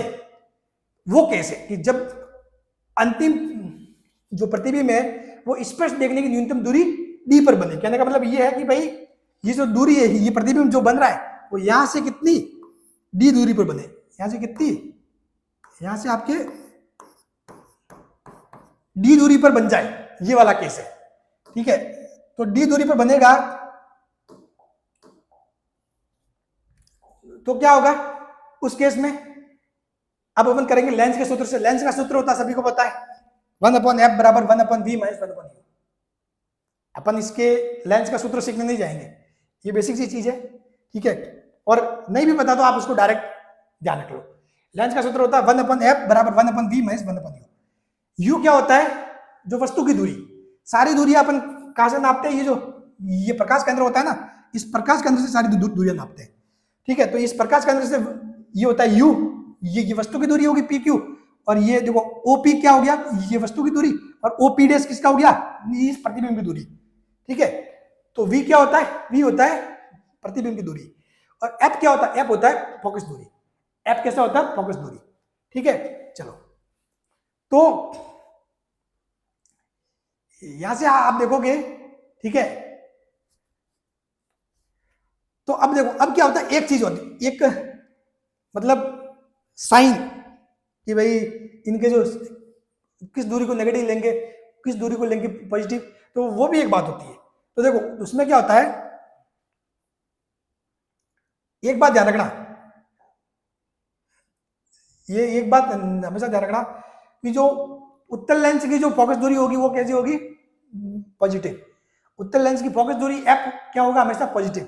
ठीक है, और बाकी की दूरी अपन क्या करते हैं? नापते हैं, यहां से नापते हैं। बाकी की दूरी अपन क्या करते हैं, यहाँ से नापते हैं। ठीक है, यहाँ से अपने को अगर ये नापना है तो मैं इस साइड नापूंगा, जैसे कि मेरे को नापना है ये वाली दूरी P और O वाली, तो मैं कहां से स्टार्ट करूंगा, इससे, यहां से स्टार्ट करूंगा, यहां से स्टार्ट करके ये नापूंगा। ठीक है, तो अब क्या होता है, अपन देखते हैं कि जो आपतित प्रकाश किस साइड है। आपतित प्रकाश यानी कि जो वस्तु से जो प्रकाश निकल रहा है, वस्तु से आपको जो कोई भी वस्तु दिखाई कैसे देती है, आप किसी वस्तु को देखते हो तो वो उसमें होता क्या है, ऐसा थोड़ी है कि वो अपनी आंख से कोई निकली किरण और उस वस्तु को देख लिया, नहीं, जो किरणें होती है वो वस्तु से आपकी आंख में आती है, वस्तु से आपकी आंखों में आती है और आप वस्तु को देख पाते हो। बात क्लियर? ठीक है, अब जैसे कि मान लो क्या हुआ, रूम में था अंधेरा, ठीक है, लाइट थी नहीं, आपको वस्तु दिखाई नहीं दी कुछ भी। आप जैसे ही आपने लाइट स्टार्ट की, आपको वस्तु, रूम में पड़ी वस्तु दिखाई देनी स्टार्ट होगी, कारण कि जो आपके बल्ब है, बल्ब से जो प्रकाश की किरणें आई वो वस्तु से टकराई और उससे उसका परावर्तन होके सीधी आपके कहाँ पे आई, आंख में आई, तो उस वस्तु का जो प्रतिबिंब है वो आपके आंख में बन गया। ये होता है पूरी थ्योरी किसी भी चीज को देखने का, समझ गए? ऐसा नहीं होता कि आपकी आंख से कोई किरणें निकली और वस्तु को देखा, नहीं, वस्तु से किरणें आपकी आंख में आती है, ठीक है, और आप उस वस्तु को देख पाते हो। ठीक है, तो क्या होता है कि जो वस्तु होती है, वस्तु से क्या होगी, किरणें निकलेगी और कहां पर आपतित होगी, लेंस पर आपतित होगी। तो जो ये होती है जो आपकी आपतित किरणों की दिशा, कि भाई वस्तु से जो किरण निकल रही है वो इस साइड जा रही है, तो ये होगी आपतित किरणों की दिशा। तो अपन क्या करते हैं कि जो भी दूरी आपतित किरणों की दिशा में उसको तो मानते हैं पॉजिटिव, और जो भी दूरी आपतित किरणों की उल्टी होती है उसको मानते हैं नेगेटिव। ठीक है, आपतित किरणों की उल्टी होती है उसको मानते हैं नेगेटिव। तो जो अपने आपतित किरणों की दिशा कौन सी, ये है, तो अब ये वाली दूरी देखेंगे ओपी, जो दूरी कितनी यू है, ये कैसे लेंगे, नेगेटिव लेंगे। ठीक है, बात क्लियर? ये हो जाएगा।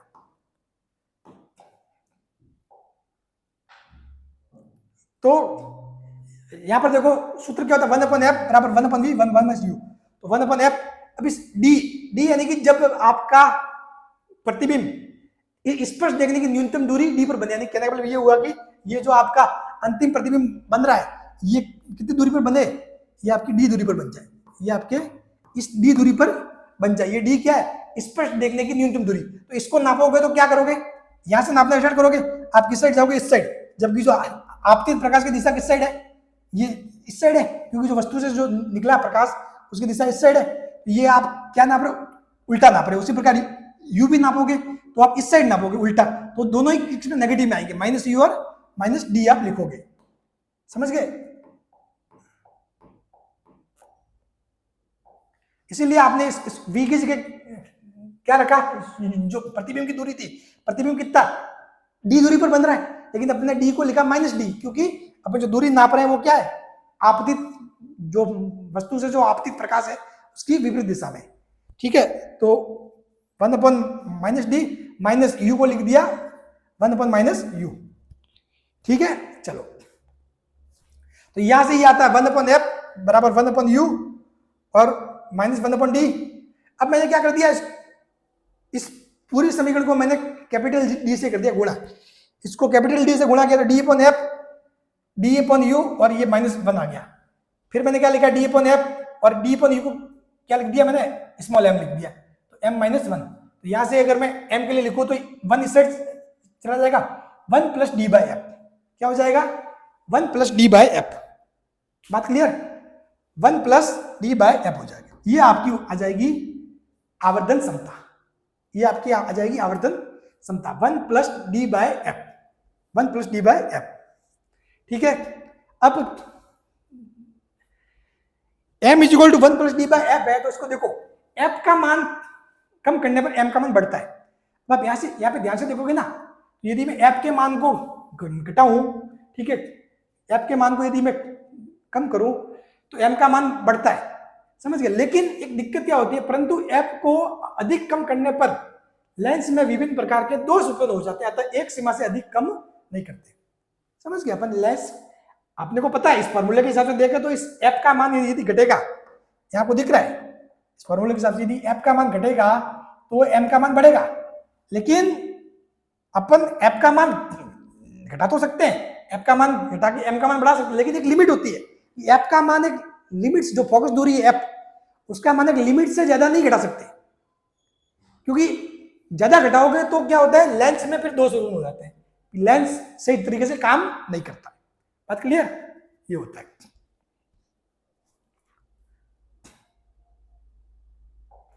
अब देखो, अब दूसरा एक केस होता है, यदि अंतिम प्रतिबिंब इनफाइनाइट यानी कि अनंत पर बने, यानी कि v is equal to infinite. कहने का मतलब ये हुआ कि जो अंतिम प्रतिबिंब आपका जो है वो कहां पर बने, इनफाइनाइट, यानी कि ये जो p डैश q डैश बना ये बहुत दूर बने, कहां पर बन जाए, इनफाइनाइट में बन जाए। ठीक है, तो उस केस में क्या होता है, उस केस में आपकी ये हो जाएगा कि भाई v बराबर कितना हो जाएगा, इनफाइनाइट, v बराबर कितना हो जाएगा, इनफाइनाइट। तो फॉर्मूला वही 1/f बराबर 1/v माइनस 1/u। तो 1/f बराबर v की जगह क्या आपके आ गया ये इनफाइनाइट। ठीक है, और माइनस 1/-u, तो यहां से 1/इनफाइनाइट तो 0, और 1/f बराबर 1/u, यहां से आ जाएगा f बराबर u, यहां से क्या आ जाएगा, f बराबर u आ जाएगा। तो इस f बराबर u को आप यहां पे जो u है, u की जगह क्या रख दो, f रख दो। ठीक है, तो ये क्या जाएगा, m बराबर d/f, m बराबर d/f। अब देखो इन दोनों ही केस में क्या फर्क है, आप कहोगे सर जी दो स्थितियां है, इनमें क्या फर्क है। इसमें जो यदि अंतिम प्रतिबिंब अनंत पर बनता है तो इस केस में आपके जो आवर्धन क्षमता होती है वो d/f होती है, जबकि इस केस में 1 + d/f होती है, यानी कि इस केस में आपके आवर्धन क्षमता ज्यादा होती है कि वस्तु आपको बड़ी दिखाई देती है। यदि आप वस्तु का अंतिम प्रतिबिंब स्पष्ट देखने की न्यूनतम दूरी d पर बने तो क्या होता है, आपकी जो आवर्धन क्षमता ज्यादा होती है 1 + d/f, आवर्धन क्षमता ज्यादा होती है। लेकिन इसका नुकसान क्या है, क्योंकि आप स्पष्ट देखने की न्यूनतम दूरी d पर बना रहे हो तो आंखों को देखने में जोर पड़ेगा, क्योंकि वो स्थिति आप उस स्थिति में पहुंच जाते हो कि जहां से थोड़ा सा भी इस साइड आओ तो आपको आंखों पे देखने में जोर पड़ता है। ठीक है, तो यहाँ आपको देखने में थोड़ी बहुत दुविधा होती है, देखने में थोड़ी बहुत दुविधा होती है, लेकिन वस्तु बड़ी दिखाई देती है लेकिन देखने में थोड़ी बहुत दुविधा होती है, और आंख मतलब बहुत आराम से नहीं देख सकती, समझ के आंखों पे जोर पड़ता है। तो इस स्थिति में आपकी क्या होती है, आवर्धन क्षमता तो ज्यादा प्राप्त होती है लेकिन आंखों पे देखने में क्या होता है, जोर पड़ता है। ठीक है, जबकि इस वाली स्थिति में देखोगे तो आप इस स्थिति में प्रतिबिंब देखना अधिक आरामदायक होता है, इस स्थिति में प्रतिबिंब देखना अधिक आरामदायक होता है, क्योंकि प्रतिबिंब कहाँ बनता है, इनफिनिट में बनता है। ठीक है, आंख से कोई वस्तु दूर पड़ी है ऐसे दूर, ठीक है, तो आप उसको आराम से मस्त देख सकते हो। ऐसे एक वस्तु बिल्कुल पास में तो ऐसे बिल्कुल मतलब देखना तो भारी पड़ता है ना, ये वाला काम। लेकिन इसके केस में आपके आवर्धन क्षमता क्या हो जाती है, कम हो जाती है, आवर्धन क्षमता 1 से कम हो जाती है। अब ये होता है सरल सूक्ष्मदर्शी। सरल सूक्ष्मदर्शी की चूंकि आवर्धन क्षमता ज्यादा नहीं होती है, ये एक नॉर्मल चीजों के लिए काम कर सकता है, लेकिन बहुत बारीक से कोई चीज देखनी है ना तो उसके लिए सरल सूक्ष्मदर्शी काम में नहीं आता, फिर अपन काम में लेते हैं सूक्ष्म सूक्ष्मदर्शी। समझ गए? तो सरल सूक्ष्मदर्शी की जो आवर्धन क्षमता होती है वो 9 तक होती है। कितनी? 9 तक। जो सरल सूक्ष्मदर्शी है उसकी लिख लेना, सरल सूक्ष्मदर्शी की जो आवर्धन क्षमता होती है वो कितनी होती है? 9 तक होती है। ठीक है, ज्यादा ये मतलब काम नहीं कर सकता और, ठीक है ना। तो उसके लिए अपन क्या करते हैं, संयुक्त सूक्ष्मदर्शी काम में लेते हैं। क्या करते हैं? संयुक्त सूक्ष्मदर्शी अपन काम में लेते हैं। अब देखो, अब समझते हैं संयुक्त सूक्ष्मदर्शी ये क्या करता है, अधिक आवर्धन प्राप्त करने के लिए 2 या 2 से अधिक लेंसों का संयोजन है। सरल सूक्ष्मदर्शी में क्या करते थे हम, सिर्फ एक लेंस काम में लेते थे। क्या लेते थे? एक लेंस काम में। लेकिन उसमें नुकसान क्या था कि भी उसकी एक सीमा होती है कि उस सीमा तक ही अपन उसको बड़ा देख सकते हैं, बाकी और ज्यादा बड़ा नहीं देख सकते। अपने को बहुत बारीक वस्तु को बहुत बड़ा देखना है तो फिर अपन क्या करेंगे, संयुक्त सूक्ष्मदर्शी काम में लेंगे। क्या करेंगे अपन? संयुक्त सूक्ष्मदर्शी काम में लेंगे। अब ये संयुक्त सूक्ष्मदर्शी क्या होता है? संयुक्त सूक्ष्मदर्शी होता है अधिक आवर्धन प्राप्त करने के लिए 2 या 2 से अधिक लेंसों का संयोजन। इसमें क्या होता है, 2 या 2 से अधिक जो लेंस होता है उनका संयोजन होता है।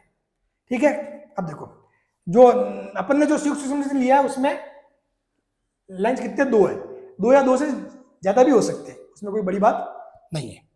ठीक है, तो अपन क्या करते हैं, 2 लेंसों का संयोजन हो गया। ठीक है, तो इसमें ये होता है कि भाई एक क्या होता है, बेलनाकार नली होती है। क्या होती है? बेलनाकार नली।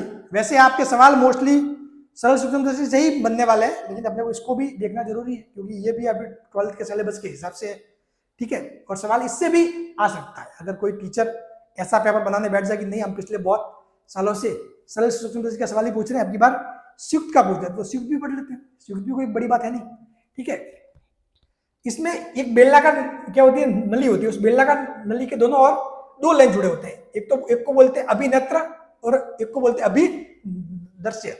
अभिनेत्र और अभिदर्श्य, ठीक है। जो अभिदर्श्य लेंस होता है वो होता है ये वाला FO जो लिखा हुआ ना, FO वाला, ये होता है अभिदर्शी लेंस।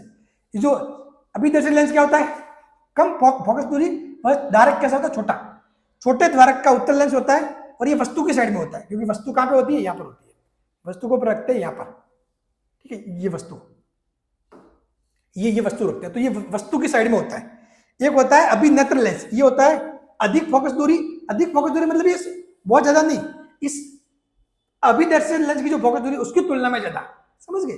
अधिक मतलब जो ये अभिदर्शी लेंस है उसकी तुलना में ज्यादा होती है, ठीक है। तो अधिक फोकस दूरी, इस पर क्या होते हैं, तार लगे होते हैं, ठीक है। इस टाइप के तार किए होते हैं और ये आंख की साइड में होता है ये वाला अभिनेत्र, तभी इसको क्या बोलते हैं, अभिनेत्र।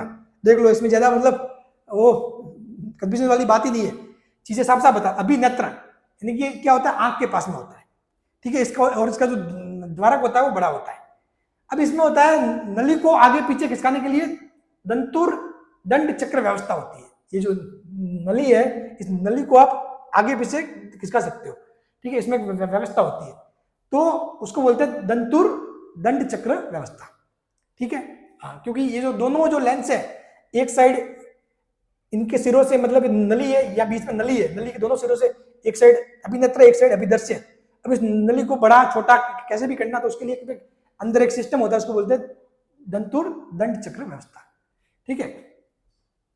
अब देखो क्या होता है इसमें, सिंपल सी चीज, आपने वस्तु को रखा, यहाँ पर वस्तु को कहाँ रखोगे, अभिदर्शी लेंस है उसके सामने रखोगे।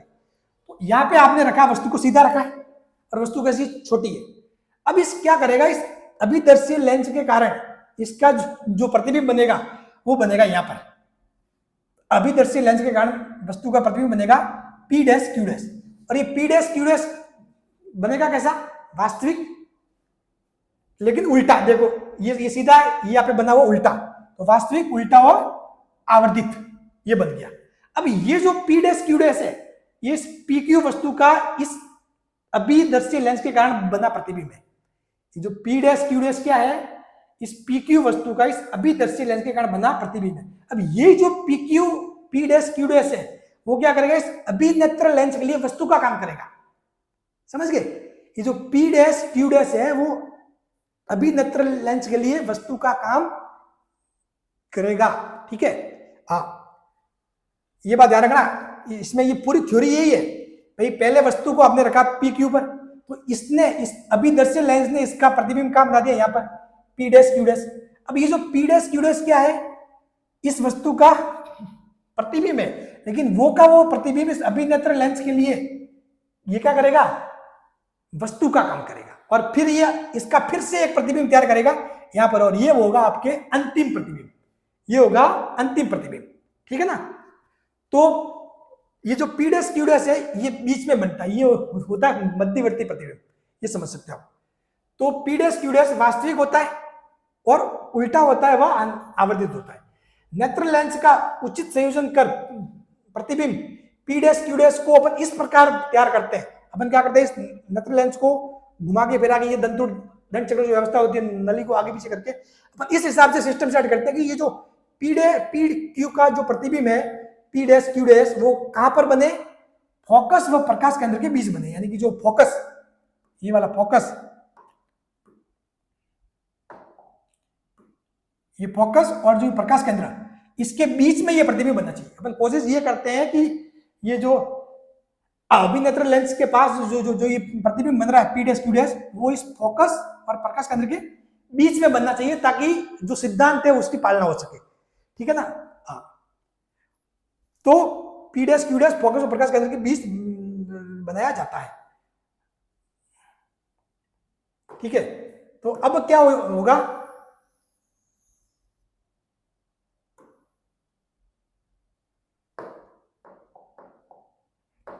ये P डैश Q डैश, ये P डैश Q डैश नेत्र लेंस के लिए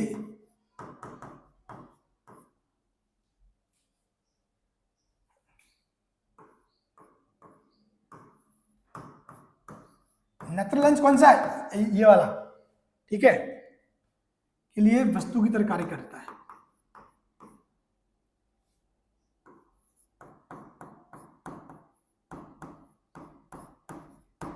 ये P डैश क्या होता है, नेत्र लेंस के लिए क्या बन जाता है, वस्तु बन जाता है। ये बन गई वस्तु। अब देखो, एक बार इसने इसका प्रतिबिंब बना लिया, अब ये वाला भाग भूल जाओ, ये वाला भाग भूल जाओ। अब देखो सिर्फ ये रहा, तो ये क्या करेगा, ये एक सरल सूक्ष्म दृष्टि की काम करेगा। जो अपन ने पीछे पड़ा होगी वो चीज है, ये इसको भूल जाओ। अब ये जो होना था वो हो गया, ठीक है, इसने इसका प्रतिबिंब यहाँ बना दिया। अब क्या होगा, ये पूरी थ्योरी की किस टाइप की होगी, सरल सूक्ष्म दृष्टि की टाइप की। ठीक है, तो नेत्र लेंस अब क्या करेगा, सरल सूक्ष्म दृष्टि की तरह क्या करता है, व्यवहार करता है, तथा इसका प्रतिबिंब P डबल डैश और Q डबल डैश ये कैसा बनता, आभासी, उल्टा व आवर्तित। ये बात ध्यान रखना, आभासी, उल्टा व आवर्तित। जबकि सरल सूक्ष्म दृष्टि में आभासी, सीधा व आवर्तित था, जबकि संयुक्त सूक्ष्म दृष्टि में जो अंतिम प्रतिबिंब बन रहा है वो आपके बन रहा है आभासी, उल्टा व आवर्तित। ये मोस्ट इंपोर्टेंट बात है, सीधी सीधी बात पूछी जा सकती है। ठीक है, ये वाली बात ध्यान रखना कि भाई संयुक्त सूक्ष्म दृष्टि में जो अंतिम प्रतिबिंब बनता है, संयुक्त सूक्ष्म दृष्टि में जो अंतिम प्रतिबिंब बनता है वो आभासी, उल्टा व आवर्तित होता है। कैसा होता है, आभासी, ठीक है, उल्टा, देखो ये उल्टा हो गया, वस्तु सीधी है, प्रतिबिंब कैसा बन गया, उल्टा, और कैसा बनता है, आवर्तित, यानी कि बड़ा बनता है। बात क्लियर, बात समझ गए। तो इसका प्रतिबिंब आभासी, उल्टा व आवर्तित होता है। तो दो बातें समझ में आ गई भाई। पहले तो आपने इसका मतलब प्रतिबिंब, पहले इसने इसका यह बनाया, यही प्रतिबिंब इसके लिए वस्तु की तरह काम किया, और फिर इसका वापस प्रतिबिंब का बना, यह बना P dash, P double dash, Q double dash. और जो P double dash, Q double dash होता है वो होता है आभासी, उल्टा व आवर्तित होता है। ठीक है, बात क्लियर। चलो, तो ये होता है संयुक्त सूक्ष्म दृष्टि। अब संयुक्त सूक्ष्म दृष्टि की विशेषताएं देखो, इसमें भी दो केस होते हैं। अब इसकी जो ज्यादा थ्योरी है वो उसमें नहीं जाना है। ठीक है, जब अंतिम प्रतिबिंब स्पर्श देखने की न्यूनतम दूरी D पर बनता है, जब अंतिम प्रतिबिंब स्पर्श देखने की न्यूनतम दूरी D पर बनता है, तो आपकी जो आवर्धन क्षमता होती है वो होती है -L f0 1 + D fe। ठीक है, इस स्थिति में आवर्धन क्षमता सर्वाधिक होती है। ठीक है, और जब अंतिम प्रतिबिंब इंफिनिट पर बनता है तो इस स्थिति में होता है m - L f0, और ये 1 गायब हो जाएगा जो पीछे हुआ, D/fe। ठीक है, इस स्थिति में प्रतिबिंब देखना आसान होता है। इस स्थिति में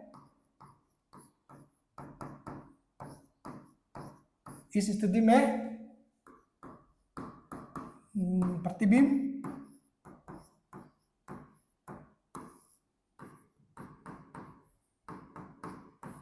देखना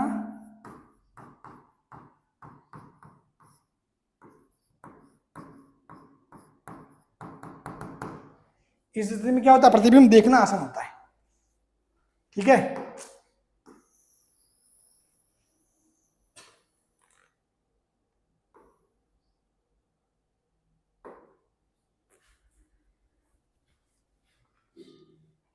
बात क्लियर।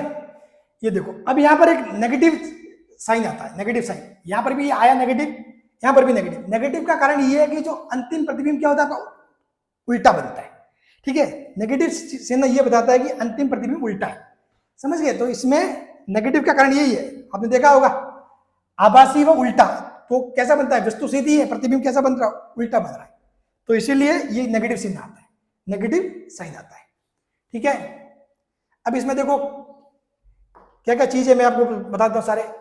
जो एल है, एल होता है नली की लंबाई, नली की लंबाई।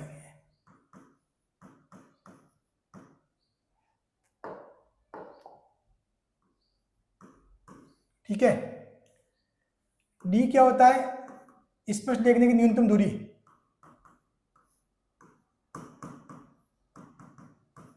स्पष्ट देखने की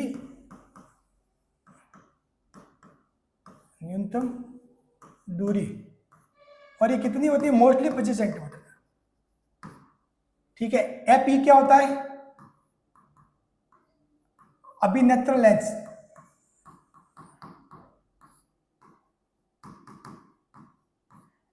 अभिनेत्र लेंस जो है उसकी फोकस दूरी, अभिनेत्र लेंस की फोकस दूरी। और एफ ओ अभिदर्शी लेंस की फोकस दूरी।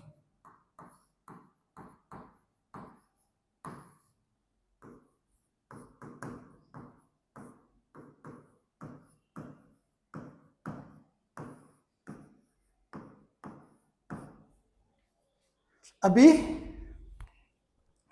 दर्शी लेंस फोकस दूरी, समझ गए। तो ये आ जाएगा L F naught 1 plus D by F. ठीक है, बात क्लियर, ये है फॉर्मूले। अब अपन करते हैं न्यूमेरिकल, न्यूमेरिकल से आपके सारे डाउट क्लियर हो जाएंगे। ठीक है, चलिए सवाल नंबर पहला। एक सरल सूक्ष्मदर्शी की फोकस दूरी कितनी है, एफ बराबर 5 सेंटीमीटर। जब कैसा दिया हुआ, पहले तो ये सवाल जब भी आए ना तो देखा करना कि क्या लिखा हुआ है, सरल सूक्ष्मदर्शी लिखा हुआ है, संयुक्त लिखा हुआ है।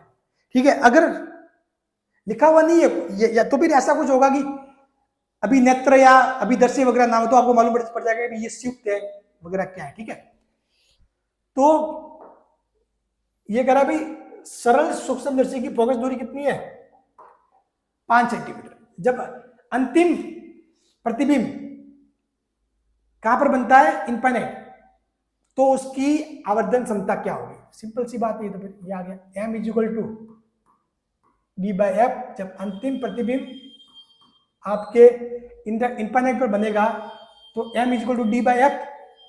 यहाँ पे ये आ जाएगा m बराबर d कितना है 25,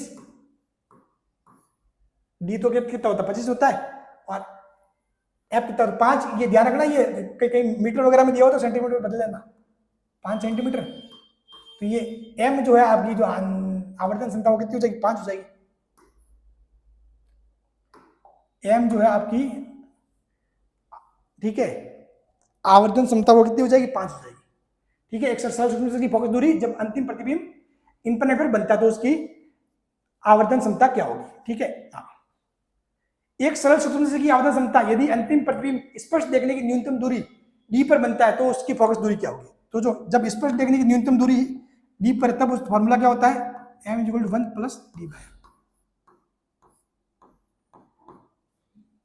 यदि प्रतिबिंब स्पष्ट देखने की न्यूनतम दूरी पर बने तो 1 प्लस डी बाई एफ, और आपके जब कहां पर इनफाइनाइट पर बने तब डी बाई एफ।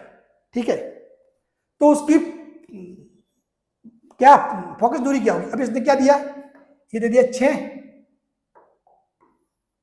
m का मान 6, और ये आपको निकालना है 25 बाई एफ, 25 बाई एफ। तो देखो 6 माइनस 1 या 5, तो यह भी क्या आ जाएगा, एफ बराबर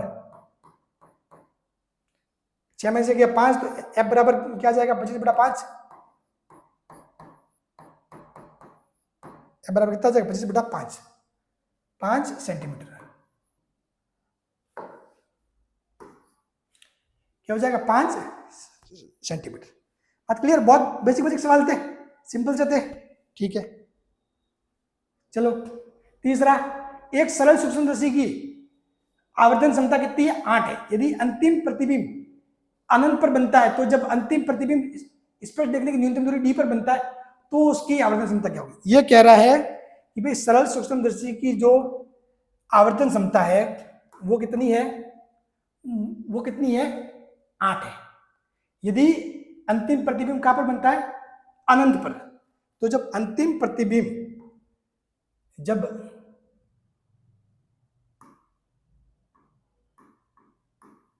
अनंत पर बने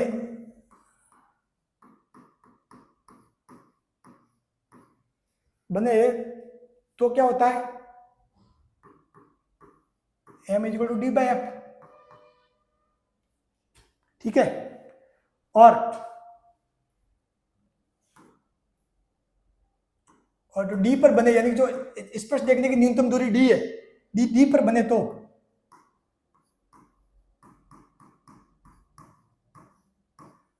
डी पर बने तो m बराबर क्या होता है? 1 प्लस डी बाई एफ।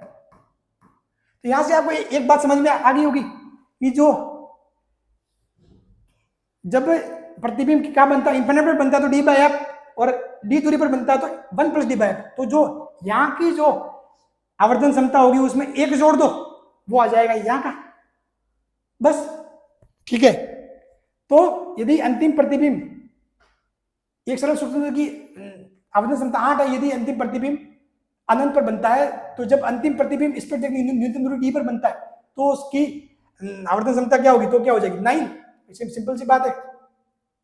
ठीक है भाई, ये मान लो केस 1 है,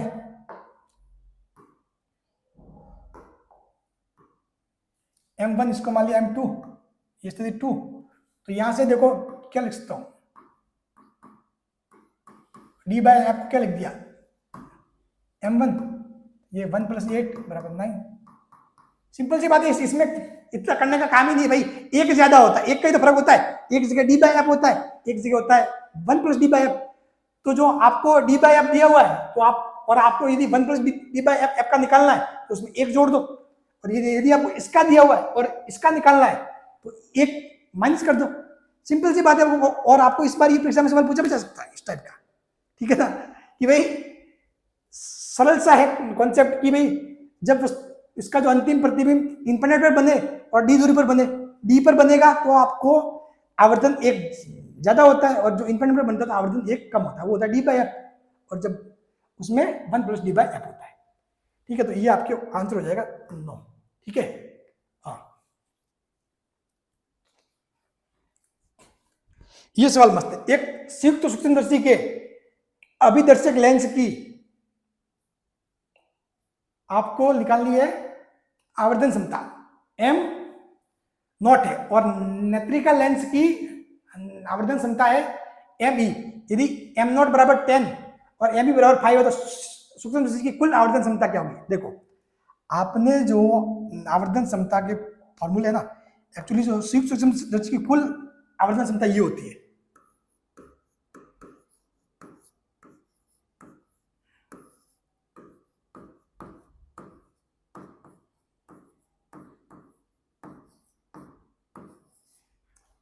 संयुक्त सूक्ष्मदर्शी की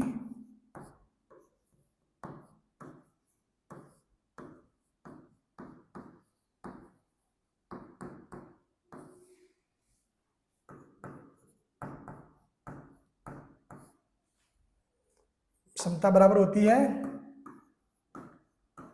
अभिदर्शी लेंस की क्षमता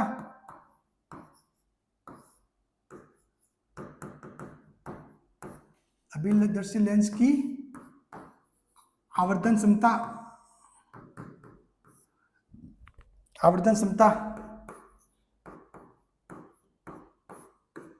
इनटू अभिनेत्र लेंस की आवर्धन क्षमता।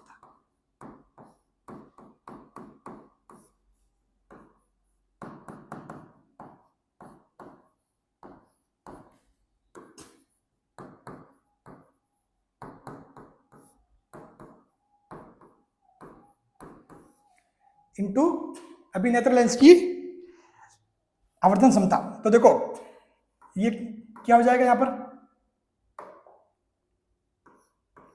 कुल जो आवर्धन क्षमता होती है m, वो एक्चुअली होता है आपके m नॉट इंटू me। समझ गए? जो संयुक्त सूक्ष्मदर्शी की कुल आवर्धन क्षमता होती है अभिदर्शी लेंस की आवर्धन क्षमता इंटू अभिनेत्र लेंस की, दोनों की आवर्धन क्षमता का गुणा आपस में। तो ये कितना है, इसका कितना 10 है, 5 है, ये कितना हो जाएगा 50। आवर्धन क्षमता ये कितनी हो जाती है, 50 हो जाती है। ठीक है, तो अब देखो ये यहाँ पर आपने 2 केस देखे, ये 2 केस देखे, यहाँ देखो इसमें ये देखोगे ना, तो ये 2 आवर्धन क्षमता, यहाँ पर ये वाली जो आवर्धन क्षमता है ये किसकी है, अभी दर्शी लेंस की। माइनस भी उसमें आएगा क्योंकि उल्टा बनाने का काम उसने ही किया है। भाई आप देखोगे कि सर जी माइनस इसके खाते में क्यों आएगा, क्योंकि पहले बेचारी वस्तु सीधी थी, इसका प्रतिबिंब बनाया उल्टा, तो जो उल्टा बनाने का काम तो किसने किया, इसने किया, तो ये माइनस उसका है। समझ गए, इसकी गलती नहीं, इसने तो क्या उल्टा था और उल्टा ही बना दिया। भाई उल्टा था और उल्टा ही बना दिया, इसके लिए तो सीधा ही है। भाई अगर इसके हिसाब से देखो तो इसके लिए तो सीधा ही हुआ, भाई उल्टा था और उल्टा ही बना दिया, तो इसके हिसाब से तो मामला क्या सीधा ही है, तो वो नेगेटिव इसका है, इसने सीधा था और यहाँ उल्टा बना दिया। समझ गए, तो ये नेगेटिव इसका हो गया। ये किसका होता है, अभिनेत्र लेंस का। ठीक, समझ गए। इसमें भी देखोगे तो ये होता है अभिदर्श्य और ये अभिनेत्र। बात क्लियर? हाँ, तो ये होता है अभिदर्श्य जो लेंस है उसकी आवर्धन क्षमता, और ये होती है अभिनेत्र लेंस की आवर्धन क्षमता। ये होती है अभिदर्शी लेंस की आवर्धन क्षमता, ये होती है अभिनेत्र लेंस की आवर्धन क्षमता। तो दोनों स्थितियों में जो अभिदर्शी लेंस है उसकी आवर्धन क्षमता तो क्या होती है, समान ही रहती है। बदलती किसकी है, अभिनेत्र लेंस की। अभिनेत्र लेंस की आवर्धन क्षमता बदल रही है केस बदलने पर। समझ गए? और इन दोनों की जो आवर्धन क्षमता का गुणा होता है वही होता है कुल आवर्धन क्षमता। ठीक है,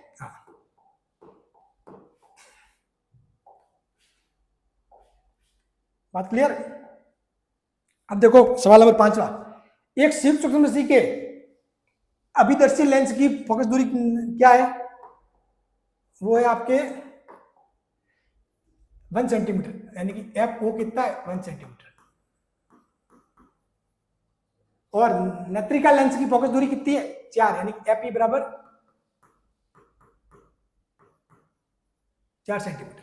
यदि ट्यूब की लंबाई एल कितनी है, 20 सेंटीमीटर, और इस पर देखने की न्यूनतम दूरी डी कितनी है, 25 सेंटीमीटर पर बनाए, और प्रतिबिंब कहाँ बनाए, इस पर देखने की न्यूनतम दूरी पर बनाए, तो 25 सेंटीमीटर बनाए, तो कुल आवर्धन क्षमता क्या होगी। तो देखो कुल आवर्धन क्षमता पूछा है इसने, तो कुल आवर्धन क्षमता का फॉर्मूला क्या होता है, m इक्वल टू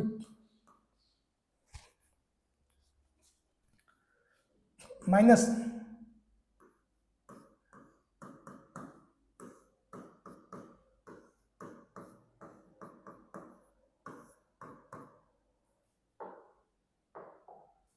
ये कितना है, ये नली 20 है, 1 centimetre, 1 plus D by F E, डी कितना है 25, 4, ठीक है, 624 और 6.25, ठीक है, ये आ जाएगा 6.25, यानी कि 20 इंटू 7.25, 7.25, तो इसका दुगुना जब करोगे तो 14.5 इंटू, और ये हो जाएगा 145 लगभग, ठीक है, 145।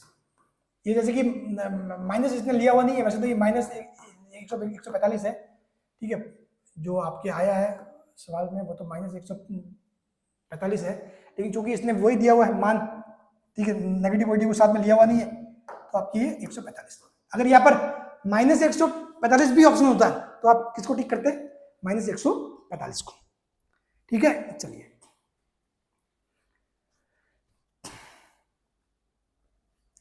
ये हो जाएगा। ठीक है, अब लास्ट सवाल, एक संयुक्त सूक्ष्मदर्शी के नेत्रिका लेंस की फोकस दूरी कितनी है, 5 सेंटीमीटर है। यदि अंतिम प्रतिबिंब 25 सेंटीमीटर की स्पष्ट दूरी, स्पष्ट दर्जे की न्यूनतम दूरी पर बनता है, तो नेत्रिका लेंस द्वारा उत्पन्न आवर्धन, अब देखो पूछ तो रहा है संयुक्त सूक्ष्मदर्शी का, लेकिन नेत्रिका लेंस द्वारा उत्पन्न आवर्धन, देखो जब स्पष्ट देखने की न्यूनतम दूरी है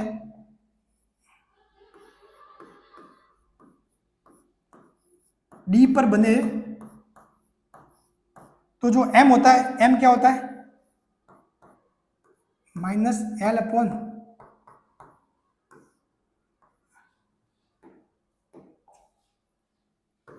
ये होता है,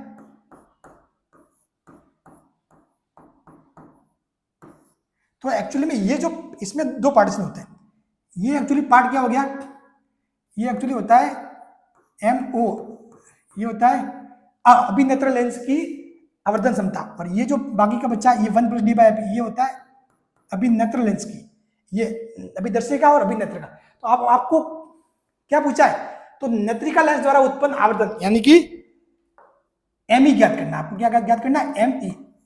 एमई क्या होता है, 1/d/fe, 1/d/fe।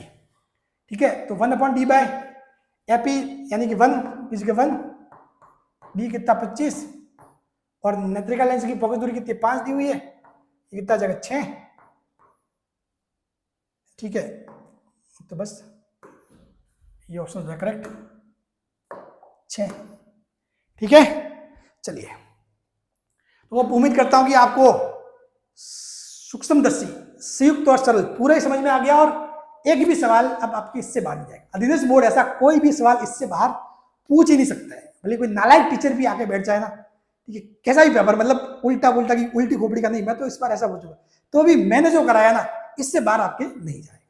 ठीक है, अब नेक्स्ट क्लास में पढ़ेंगे अपन दूरदर्शी, और उसके बाद मैं टेस्ट में भी एक ऐसा टेस्ट सेपरेट, सूक्ष्मदर्शी और दूरदर्शी के ही सवाल होंगे सारे, न्यूमेरिकल वगैरह, तो मतलब बिल्कुल 15 से 20 सवालों का एक मस्त टेस्ट तैयार करूंगा। ठीक है, तो उससे आपके और भी प्रैक्टिस शानदार हो जाएगी। So thank you so much, मिलते हैं नेक्स्ट क्लास में, और फीडबैक जरूर देना क्लास कैसी लगी। ठीक है, थैंक यू।